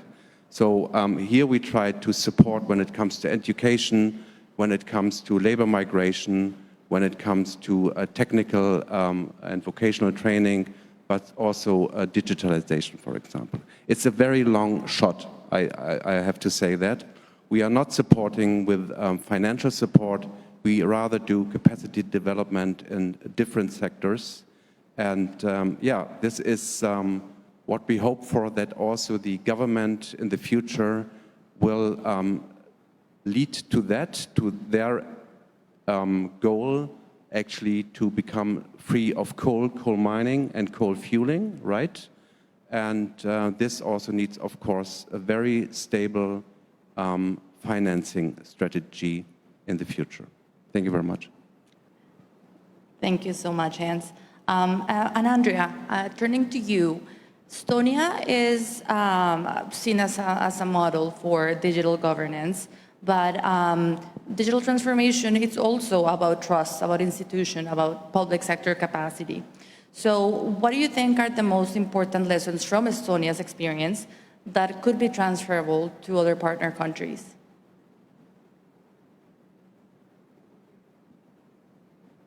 Not working. Oh, working. Thank you so much again. I need support of using the microphone and being digitalized country from. So it's funny. I think those are unrelated. So yeah, I know. Thank you. I'm proud to say that the Estonian digital success is a story and a proof that solutions, smart solutions, can be like a transformation for the entire country. We would like to, and we will do, share our experiences and what we have done. So lessons learned, we share that we have done already. What I would say also that everything comes to trust. When I'm talking about digitalization, it doesn't mean only infrastructure. It's not cables, it's not software, it's not hardware. It's also capacity building, trainings for the officials. When we go to the country, we don't push our solutions there because it might not work in these countries. We are looking into a 360 approach, which means that when we go to the country that needs support from us, we first seek what is their needs, what are their capabilities, first of all, understanding what is their legal situation, what kind of data they have, what kind of registers they own, and then further on, putting together with the government the best solutions that can be provided to the country. For example, in Kenya, I know that there was one person here, I don't see him anymore at the moment, who was talking about Kenya solutions. We just, with GIZ, we had a first e-governance project in Kenya. And just recently, a year ago, we finished this project, which helped Kenya register birth online, which is a huge step. In Estonia, it's very common. In Estonia, it's very easy. Like when you give birth, basically your child will get personal identity code, and then later on it's possible to register the name online. You don't have to go to any institutions. You don't need to bring any papers. Everything's done online. In Kenya, it wasn't, so it took us a time, but it was a good experience. But again, I have to say that we need to understand what's the situation, and we understood that the same solution that we had in Estonia, it's not possible to transfer to Kenya. So we needed to adapt it and find the best solution for them. And once again, I have to say that digitalization and e-governance and e-services for the citizens of Estonia, it didn't come overnight. It took a long time and a lot of trust and listening to our citizens, what their needs are. So definitely, this is the basic solutions and the lessons learned that we learned when we digitalized our e-services. Thank you. Thank you so much. Mr. Stan, from the private sector perspective, what makes development projects commercially viable while still responding to the local needs of the population? Thank you. In order to welcome the zero-emission future, in the past 10 years, I am trying to develop a logistic EV. It's not sedan or and also for the road transportation. And then we have a polymer that we call that is the cruise tank. And then a company called Polymer is zero emission ship for the water transportation. And the position of the company, these two projects is, we call is carless car company, shipless ship company. That means we are develop the system, we bring in all the key components, mostly from Taiwan, of course, some sourcing from outside, and then we are going to transfer the know-how and the technology to the overseas, and they make the car, or they make the ship by themselves. And we are willing to help them even to localize some of the components to help them to develop their industry in the long run, because transportation is one of the big industry in the long run. And this actually, I do the computer-based computer company and the web-based semiconductor company myself is initiated in the 80s on this approach, because this we call is paradigm shift from vertical integration into the vertical disintegration. So to build a new ecosystem for the sustainable future development and the resilience and also competitiveness is I am older enough, so I have a good experience to help the many countries. I am committed myself on that way. Thank you. Because zero emission is the future for all of us. Thank you very much. Paifen, in the previous panel, we were talking about this concept of ICDF being a development collaboration platform. What would you say this looks in practice? What is this development platform look like? How is it changing the way Taiwan ICDF is working beyond the traditional technical and technical cooperation and capacity building? Thank you. This is a very good question. So in today's world, we face multiple challenges. So it's no longer suffice for the Taiwan ICDF as an official ODA agency to just be a mere aid implementer. So that's why we are involving ourselves into a development collaboration platform, which means we incorporate resources domestically and internationally, including from the government, from private sectors, from financial institutions, from international organizations, from like-minded countries, and also from all parts of the society. So it's very important that we are not imposing a single fixed model of development, or that it's similarly important that we are not imposing our one-way development model, but instead we work together toward a common goal. So I'll give you a few examples. So we have been doing this in recent years.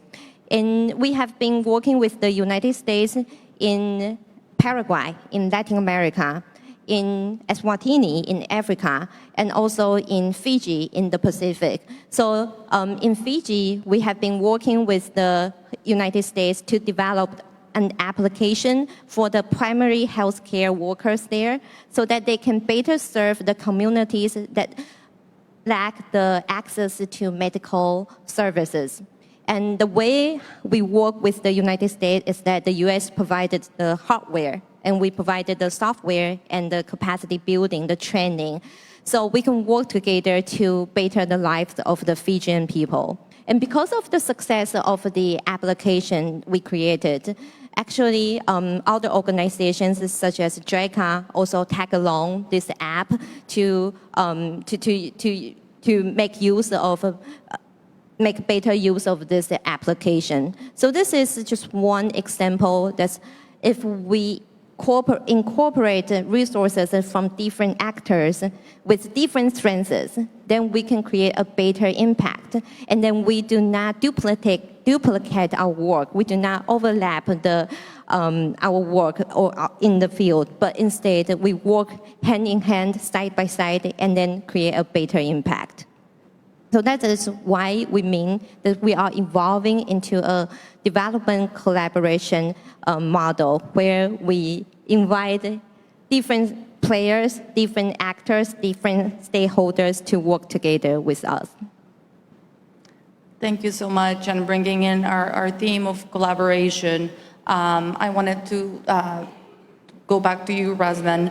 and ask you about how in many countries those projects with the highest social value are not always the easiest to finance. That's when development banks come in, but also when the other partners you have around here come in. From your perspective, how can the multilateral development banks support this? But also, how do you see this working with the other partners that you have around this panel? Thank you for the question. So I think that's a central challenge for MDBs, because we must strive to mobilize capital, especially private capital, but at the same time focus on projects with long-term prospects as opposed to the easy projects, the short-term projects. And I think, generally speaking, we do so by bridging the gap. We support project preparation, we de-risk transactions, we provide regulatory reform, we introduce environmental and social standards. And a case in point, for example, when it comes to de-risking, would be risk-sharing frameworks. For example, in our countries of operations, we work with local financial institution partners, and what we do is we provide funded or unfunded guarantees whereby we take some of the risk away from them, and we essentially strive to make them finance projects that they otherwise would not necessarily look at. And I think this is an important way in which long-term results are obtained, and we help the economies that we participate in. And from this perspective, I think that collaboration with ODAs, ODA agencies, with Taiwan ICDF is critical, because they can support upstream work. They can, while we essentially structure the projects, we finance the projects, and we mobilize the private capital that is needed to support these projects. Okay, thank you so much. And in that vein, Hans, I wanted to ask, green projects are at times some of those that are harder to finance and sometimes have some trade-offs short-term for long-term results. From your experience, how can development partners help governments manage those political and economic trade-offs of the green transition, and especially when climate goals may conflict with short-term employment or industrial priorities? Yeah, thank you very much for that question. Well, that's one of the biggest questions, right? So, as I said in the beginning, in Indonesia, for example, you have like a million of people of so-called Gojek drivers, delivery drivers, yeah? And you have a lot of people very work-intensive in the coal mining industry, for example, and other industries. So this will change tremendously, not only because the Indonesian government has decided to actually go for less coal, for example, but also there is the other part, which is AI, so artificial intelligence. So we do not know what impact this has, for example, for employment, right? So what we do and what we did, for example, in Pakistan, we introduced a big technical education and vocational reform program with the help and support of the European Union delegation, with Norway, with the Netherlands, and with Germany, of course. And this was driven by the government because they wanted to attract more and more young people into blue-collar jobs, yeah? Because everybody was opting, or the majority of graduates were opting for white-collar jobs, of course, for going to a university. And so they decided we need to have this program. And it was demand-driven because we worked together with the private sector. So only one example, DB Schenker, one of the biggest forwarder companies worldwide beside DHL and FedEx, were complaining that, graduates from school with like a BA, they just stayed there for half a year and then they left the company with DB Schenker on their CV, of course, right?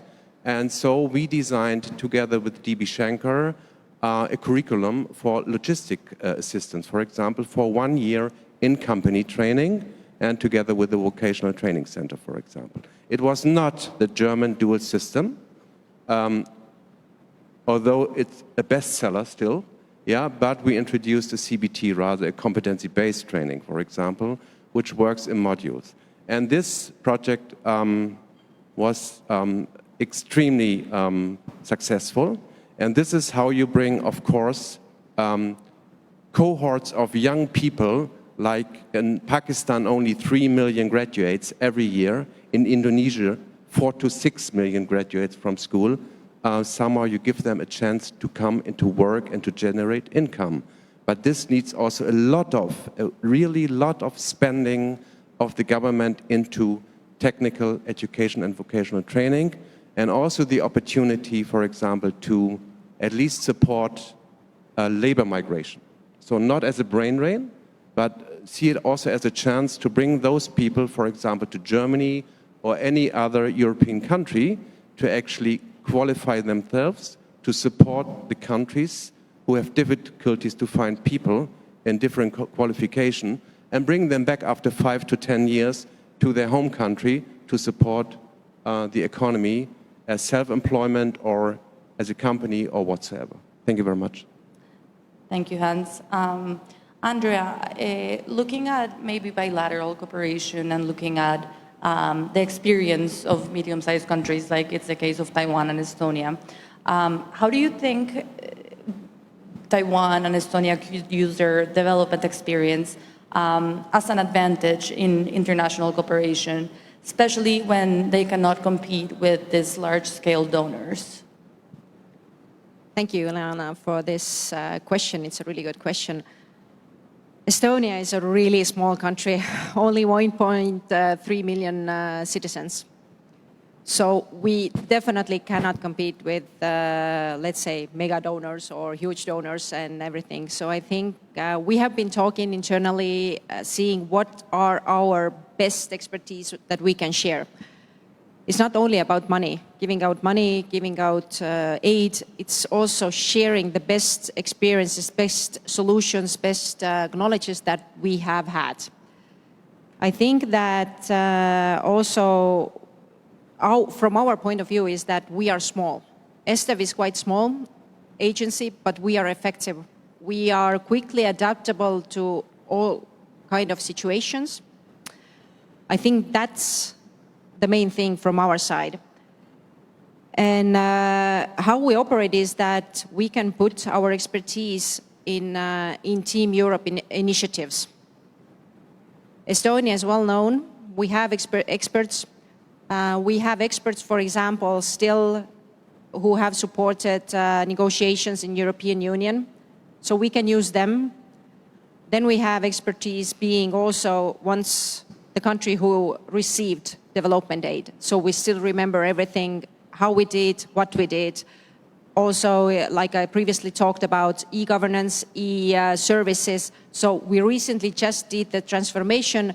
So we still have the history, the remembering of the things, how we did it. So this is what we can support on. And coming back to that is that how we do our projects, they are always tailor-made solutions. And for example, working with ICDF, I'm happy that we have been in the negotiations with ICDF, how we can support together Ukraine in rehabilitation.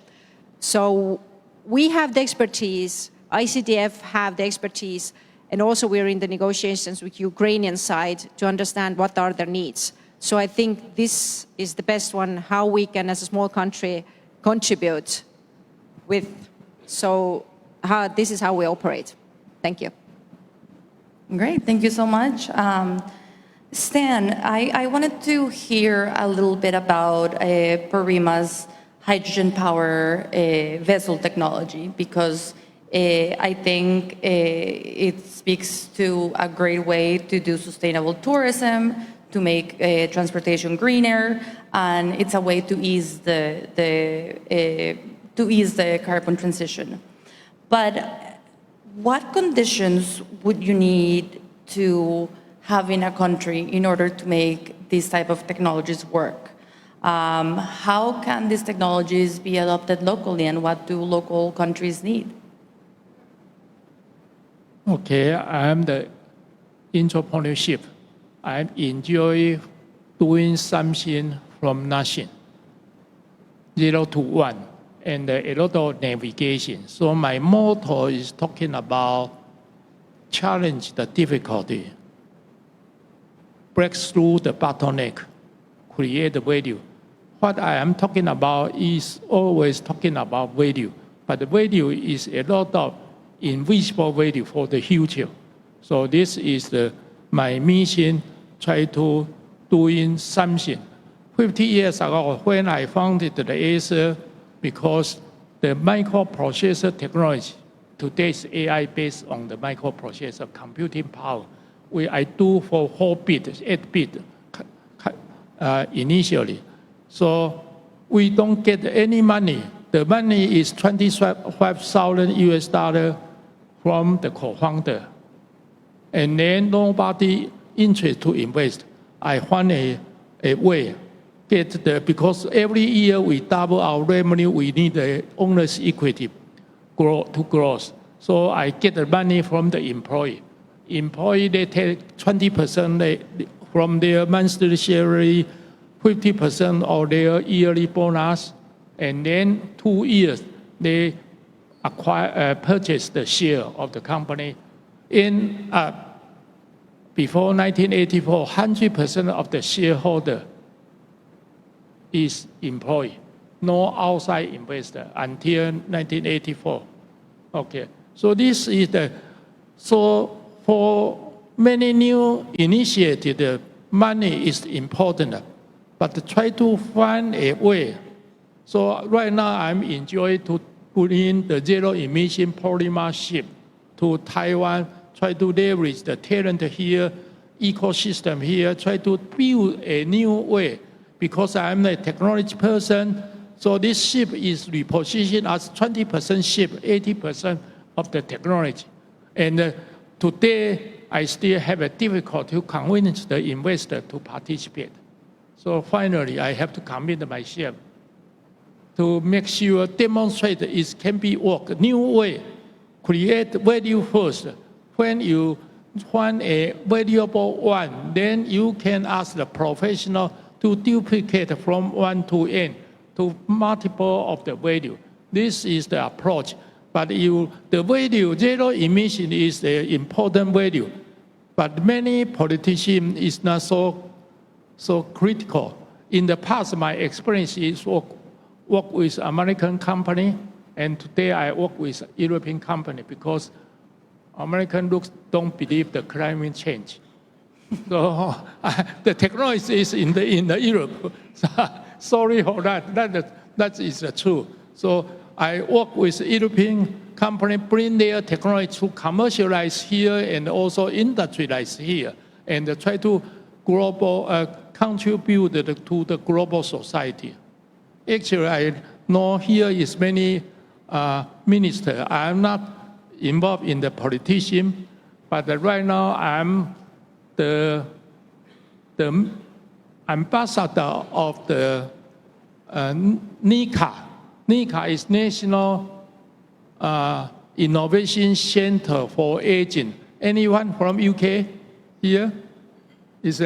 And I formed a company called TICA, Taiwan Innovation Center for Aging, because aging society is also huge problem. We need to find the technology to solve all these issues. And I also become ambassador of the NICA. And today, NICA formed a Republic of the Longevity. So I'm also the minister of the Joyful and the Meaningful Technology Minister. So the technology also try to solve this issue for our society issue in the future. So I'm enjoying that because I believe I create value. Me too is not my style. I always try to a different way, not the common way. Break through the bottleneck. 0 to 1, navigate, always enjoy. Made a lot of mistake, a lot of challenge. I don't like a comfortable zone. If I wake up without challenge, I don't enjoy that. Thank you. Thank you so much, Stan. Python, we were speaking before in the panel about the needs of each country and the different areas of cooperation where they thought Taiwan could be most helpful. From your perspective, where do you think Taiwan ICDF has its strongest comparative advantage? That is a very tough question because we have been working in many priority areas, including agriculture, public health, ICT, environment, education, and small and medium enterprises. So it's hard to pick. But I would say our strong suit is not in one single sector, but our strongest suit is our belief, our democratic belief. So for those of you who just visited Taiwan for this event, you may have found that Taiwan is a diverse society. It's a vibrant democracy. So we respect the differences of each people, each person. And that's very important because we reflect this ideology on our development work abroad. So we don't force a certain pattern of development, nor do we want to create a world of dependency, but rather we want to build the capabilities to create choices. So we want our partners to have the opportunity to choose. So whatever their backgrounds are, whatever their education is, whatever their social economic status is, we want them to have the ability to choose. So this morning, when we hear Minister Dr. Lin Jialong talk about Taiwan model, he mentioned the first pillar of the Taiwan model is capacity building, and the second one is social empowerment. And that work together very well because we want to empower and we want to actually grow with our partner countries. So I think our most comparative advantage is our belief and our ability to connect and bridge. So we can connect all the resources at our hand, and then we can offer them to our partner countries to allow them to have the ability to create choices. That's very important for us. And I would just give another example. So in Eswatini, we have been working in women's financing, microfinancing for many years, for recent years. And we not only simply provide funds to the women there, women entrepreneurs there, but we also give them trainings, give them skill trainings, business management trainings, and we also try to build institutions there. So that institution and that the whole functionality can be sustained. So even without us, the women themselves can support themselves and support their families, support their communities. So that's what I would say is our strongest suit is that we believe in the ability of individuals and the capability of individuals to create choices for themselves. Thank you so much for that. And I think with this round, we get a sense of what each of these actors can bring to the table. Now, the big question is how do we combine all of those expertise into a collaborative project?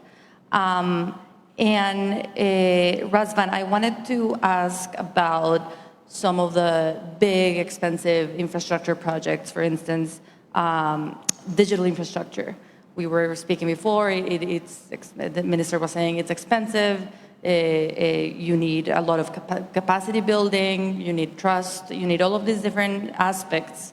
So could you tell me how a multilateral development bank would have a role within this, but also if you see a role or what type of role do you see for your other colleagues around this panel supporting those large infrastructure, capital-intensive projects? Thank you for the question. So I would say that for the EBRD, technology isn't, digital isn't a standalone technology agenda. It is an enabler of transition impact. And Taiwan ICDF basically helps us lead our clients to become more competitive, to become better governed, to become more resilient, to become more inclusive, and to become greener. And I would say, to sum up what's already been said by other panelists, that financing must be complemented by capacity building. I think that's very important, and it brings me to a question that was raised yesterday, and how I would have answered it a few years ago, and how I answer it now is digital a sector or a tool, was the question. And to that question, perhaps 3 years ago, I would have said, with my banker hat on, it is a sector, it is telecommunication, media, and technology. Nowadays, it's cross-cutting.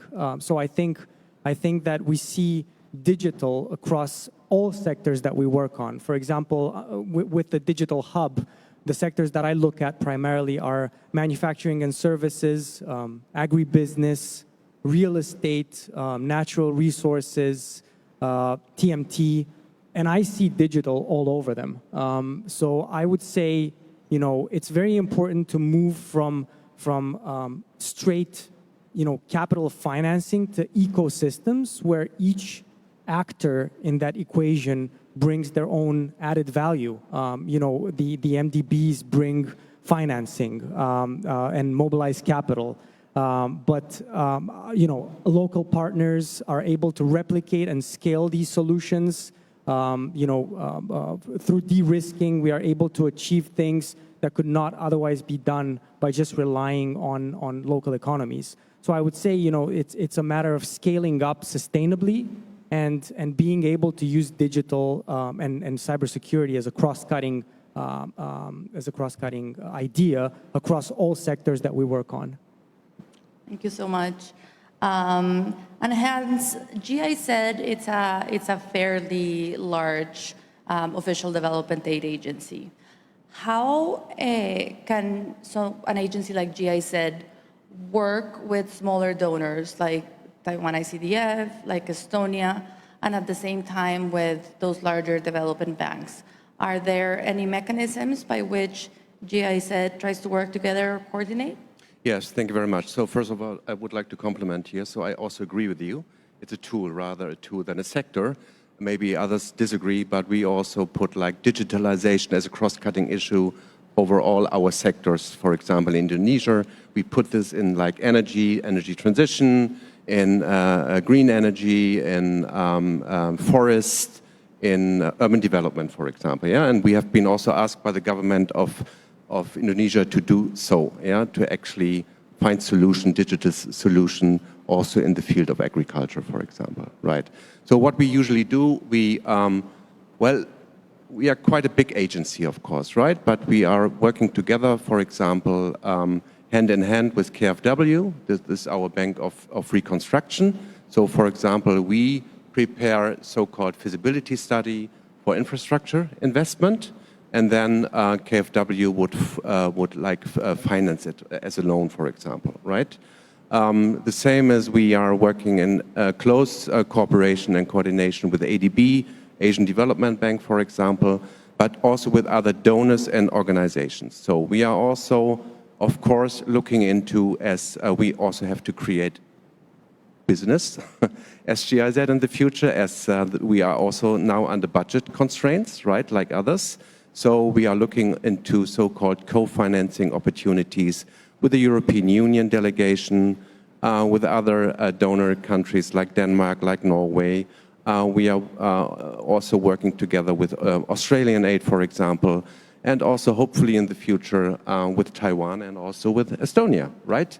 So you do this already in Kenya, so why not in other countries in Asia? I hope that answers your question. Thank you very much.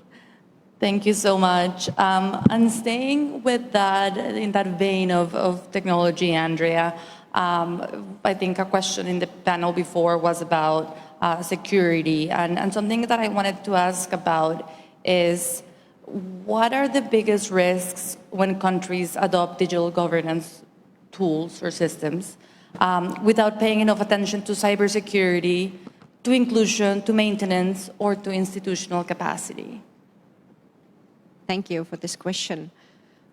I think that, I don't think I know, you need to have a government commitment. If you have the government commitment, you put together the policies, the framework of what you want to do if you want to have e-governance, e-services for your citizens. And I think that cybersecurity is a crucial part of it. Mr. Minister of Guatemala, we talked about data. Data now is an asset.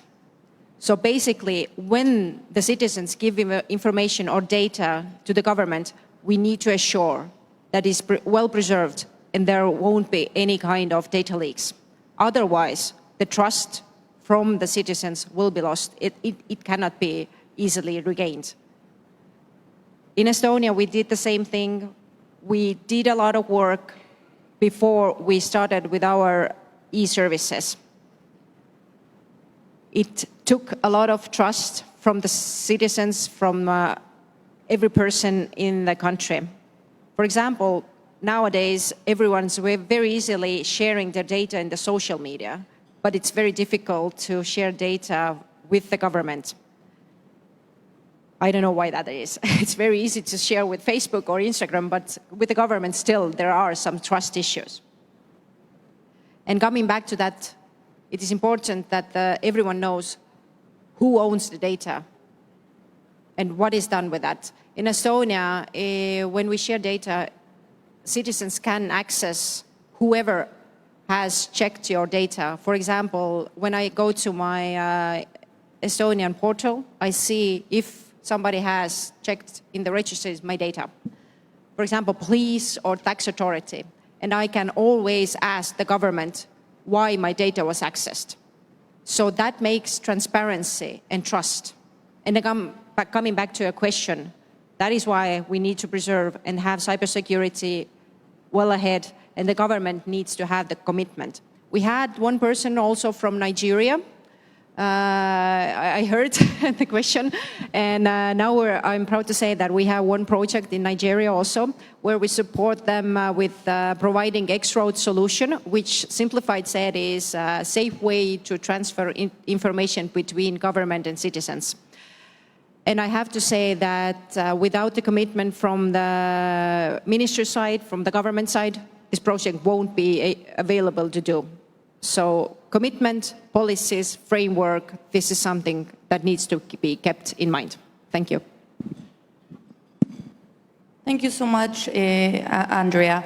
And Stan, I wanted to ask you, when working with small countries or small economies, how do you balance innovation with affordability? How do you balance maintenance capacity and maintaining also local ownership? Taiwan also a small country, but you have to find a sustainable approach. Actually, all the approach is innovation. The innovation is talking about creating value and can be executed. And of course, new way of the thinking.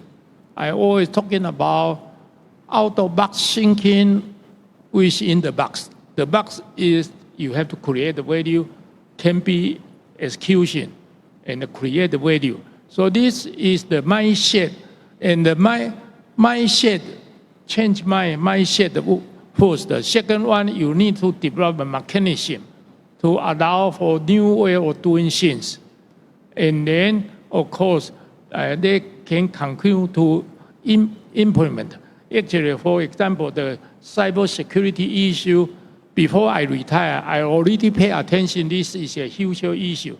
So I assign the people, I invest the money, and send them to the US to understand what is that means.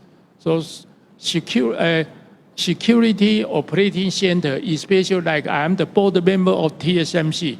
In that time, I asked our team to transfer the know-how to build the SOC, Security Operation Center, because the data for semiconductor manufacturing is so critical. They have to protect their data. So it's really, you need a vision, and it takes time, usually 10 to 20 years to develop those capabilities. So as a leader, you don't value this invisible value, then you never commit for that long time of the resources, especially the talent development. So the competence needs to build. So I remember in 1989, I talked with the government official about the competitiveness of the Taiwan. I talking about the competitiveness, the value over the cost. And the cost, always the purpose, raise the cost is the purpose of the successful. Because raise wage, better environment, shorter working time is always we are looking for. So the only way in 1984, I already argue about to develop the capability of the value creation is the key issue for long-term country competitiveness. The competitiveness is the capability to create the value, especially the future value, the future value, the invisible way. The point is the value usually is depreciation after everyone can do that, have a competence to do that. So you have to develop your new competence to create the new value. This conference is shaping the future together. Actually, it's not the leader is the way to provide the vision, the mission, and try to develop a mechanism. And then everyone work together. And today we are not talking about within one company in the competitiveness of the like a high-tech company in the high-tech industry in Taiwan is an ecosystem.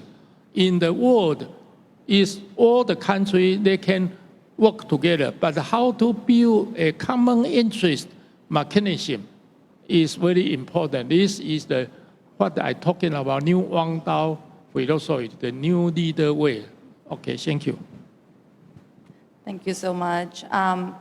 And Python, something that we also have to think about is in cooperation is that government-to-government cooperation, but also something that I've been racking my brain about is how to handle that balance between that government-to-government cooperation with also deeper engagement with local partners, with universities, with the private sector. How do you engage these communities while at the same time prioritizing projects that are strategic and visible by the public in the countries where you're operating? Yeah, thank you. Actually, I don't think they are contradictory. It's not an either-or question, but rather they are complementary. So government-to-government relationship is always very important. It's fundamental. But in order to have a long-term impact, we need to create a capability network. So I'll give you an example, which is our education program, our scholarship program. So this morning, we hear remarks from my good friend, Ambassador Francis Dongya Francis. He was a Taiwan ICDF scholarship recipient a few years ago, and now he returned to St. Kitts and Nevis, and now he's back as an ambassador, and he's one of the many very active ambassadors who tour around Taiwan to teach Taiwanese everything about his own country. So I think that's very important, and he's a big asset to both his own country and to Taiwan. And another example, also my great friend, Ambassador Megan, a brilliant and elegant young lady. Hi. She was also a Taiwan ICDF scholarship student a few years ago, and now she returned as an ambassador who always have great ideas. So I think this showcases how our education program works. So it's a cycle. So it starts as a government-to-government project, and then that create a pool of talents that can be an asset to both of our countries. So I think to answer your question, it's really how we can create this cycle. So those talents, those capability network we created can again and in return to create a better network that benefits both Taiwan and our partner countries. So I hope this answers your question. Yeah, that makes sense. It's not an either or. And to kind of close this set of questions, I wanted to ask all of our panelists the same question, going deeper into the partnership aspect. A lot of development cooperation talks about partnerships, but not all partnerships are strategic. From your perspective, what makes a multi-stakeholder partnership strategic and useful for partner countries rather than just being about simple coordination? And I'll start with you. Okay. So I'll try to keep this short and sweet. I think in today's day and age, and especially in the current economic and political environment, no institution, no MDB can solve all problems by themselves. So that is why there's a need for partnerships, and I identify 4 key stakeholders here. On one hand, there are governments. And governments provide direction, they provide accountability. There are local partners who provide ownership, they provide context. There are ODA agencies that contribute grants, TCs, and capacity building. And there are MDBs and financial institutions that bring investment discipline, standards, and mobilization capacity. So I think that only by working together can problems be addressed at the moment. As I've said before, I don't think that any institution can currently solve everything by itself, and that is why these partnerships are so important for all of us, I think. Thank you so much. Hans? Yeah, exactly. So complement each other. Right, and go for the competitive advantage of each and any partner or organization. So just maybe as an example, when I was based in Nigeria, and we worked in the TVET sector, and we worked together with ILO, for example. And we were also working on migration, and we worked together with IOM, right? So we are working with multilateral partners, of course, but also with bilateral partners. And I think we look for the advantage of each organization. For example, if we want to go into the topic of digitalization across our sectors, there might be even opportunity to cooperate with you from Esperanto. So this is what we should do, and we should look into it. Thank you. Thank you. Thank you. I have to say, I agree with my previous colleagues here. Definitely, you cannot do it alone. In Estonia, when we do the projects, we definitely need our NGOs, universities, government, private sector especially, to support us doing something. And definitely our other partners from Team Europe initiative, I think that complementing Hans, definitely when we first started with you, it's very good that you asked us to join these projects. Without you, we wouldn't have got the chance and everything because we were quite small, and now we're growing, and we're happy that to share our expertise. And I'm really happy to see that bigger donors are already asking smaller ones to engage, and they see also the expertise that we can give. So definitely partnership, it is important, and the commitment from the recipient country is also that I would like to emphasize and say, working together. Thank you. Thanks so much. Stan? To me, I consider partner have 2 types. One is shareholder. Another one is stakeholder. Shareholder, they put the same things, the money in. It's simple one. They already have a corporate law to protect that.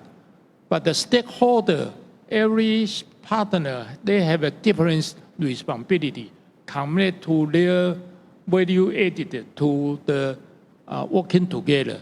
So the stakeholder, so you need a balance of interest scheme to make sure protect all the stakeholder interests together, and then they can work together, take a different responsibility to develop the better or future value. Thank you.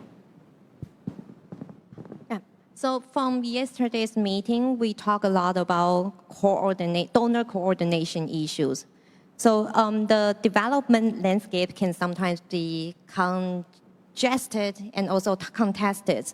So I think this is a very good question, like how we form strategic partnership, because we don't want to work in isolation. We want to work in coordination, and furthermore, we want to work more meaningfully toward the same goal. And that's why when you first asked me about Taiwan ICDF's new role as a development collaboration platform, I think it's very important that we join forces with different sectors who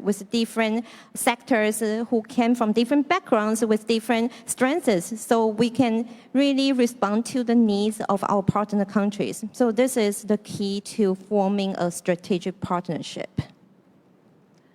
Thank you so much for that. And I think as we close, I also I think we'll have some time for a couple of questions. And as we close, I wanted to ask my final question, which is about how the development cooperation landscape is changing. What do you think your organization or your company could do differently to strengthen cooperation with other actors and ensure that financing, innovation, technical assistance, and local capacity work together more effectively? So I think one of the things that we could do better, and hopefully will do better, is to use concessional funding as smartly as possible, to target it at unlocking new investment. And personally, this is something that I strive to do when it comes, especially to donor money. The question is not, can we use it on this project or can we use it on this project? The question is, can we do the project without it? And if the question is yes, then we shouldn't use it. If the question is no, then we should use it smartly in order to see how we can best help the companies that we work with, and how to unlock new investment, how to risk share better with our partners, and how to ensure that essentially any investment that we make has positive long-term consequences. Thank you. Thank you. Hans. Well, you ask for the change. So there will be a change, definitely. So with our new government, which actually came in last year, now 1 year ago, it's also more towards like international cooperation. It's more, and this is also new in the interest also of Europe and Germany, of the German industry and the German private sector in the future. So we are one of the 5 partner countries, Indonesia, who has to work or will work the cooperation with the private sector. So there is not really a paradigm shift, but I think we will also much more look in the future into a commitment of governments, commitment of our partners, and also contribution of our partners in the future, as we are under tremendous budget constraints. I said this in the beginning. So I assume there will be also a shift into another direction. Yeah, thank you. Andrea? Thank you. I think that what I can say from our point of view is definitely that being a small agency, Estonian, but we can give our expertise, and I think that we, as an agency, we need to give our best niche that we have. For example, we are really good, experienced in digitalization and education. So this is from our point of view that we can support these countries. We don't have, as I mentioned already, we are quite small, only 1.3 million people, and we don't have that much of amount of money that we can distribute. But still, we have the experiences that we can share, and we can focus on that by giving that experience and sharing that information, because not just only building, for example, buildings isn't just aid. Also putting trainings, investing in people is also important. So this is our philosophy, and this is how we support and try to find our niches, how we can operate. Thank you. Thank you. Stan. I always using my 5C decision-making approach for deal with future and uncertainty. 5C means communication, communication, communication, and the consensus and the commitment. Actually, the partnership really need to commit themselves on different responsibilities together to shape the future. Thank you. So, what can we do differently? I think we have to, before we start a project, we always have to keep in mind to think ahead. By the end of this project, what are the impact we want to leave to the communities? So we are evolving from being project-based cooperation toward capability-based cooperation. So that's why I stressed a few times in my remarks previously that we want to create a capability network or a capability pool so that the communities can be self-reliant and sustainable. So I think that's something we are changing our mindset, and we are hoping to see the result of this shift. Thank you so much. Thank you. And I think we may have time for 1 or 2 questions from the audience. If anyone has any questions, please just raise your hand. And I think there's a microphone going around.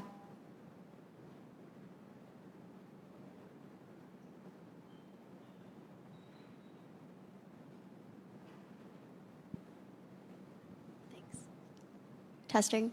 Hi, thanks so much. My name is Phoebe Pham. I'm a visiting research fellow at the Ministry of Foreign Affairs for the rest of the year. And I previously worked at a think tank in Washington, D.C. for 4 years. My question's targeted to Country Director Hans Ludwig Bruns.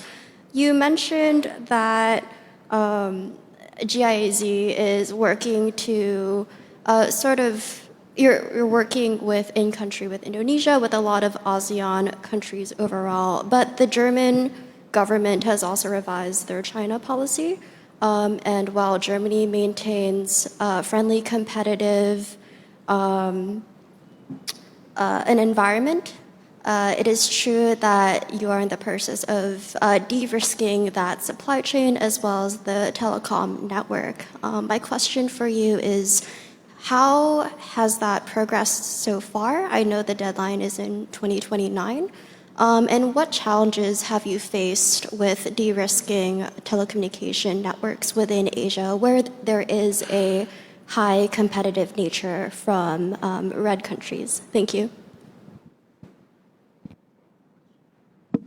She's talking about the geopolitics of Germany. If you could repeat just the last part of your question. If you could do it a little louder.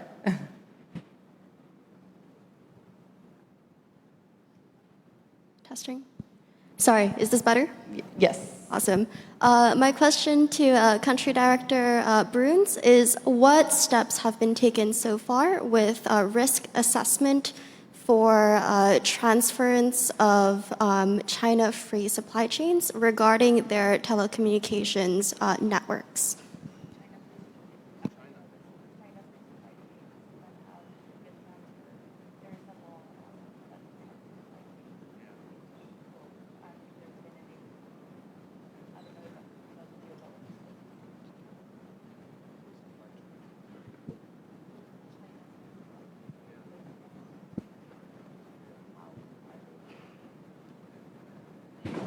I hope I can answer this question. You got into the geopolitics. And so it's now politics, right? And we are usually not into politics. Yeah, we are also seeing, when it comes to Indonesia, of course, the role of China, right? People's Republic of China, to say.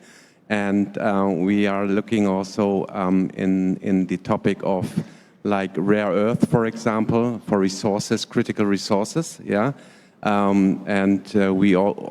We work, for example, also together with German companies in the car sector. So we are also working in the private sector, and we are supporting them actually to get resources more or less into the production circle according to sustainability and according to the European sustainability goals, right, to the legal setting.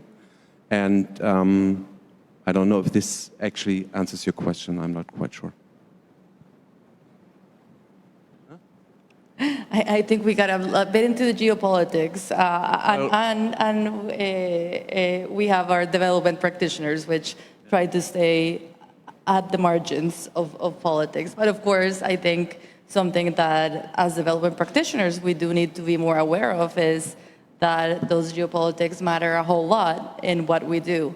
And I think we've failed, to an extent, to see the level of risks that our funding faces because of those same issues. Well, Indonesia is like, if you know or not know, Indonesia is looking also for its chances, of course. They are now BRICS member.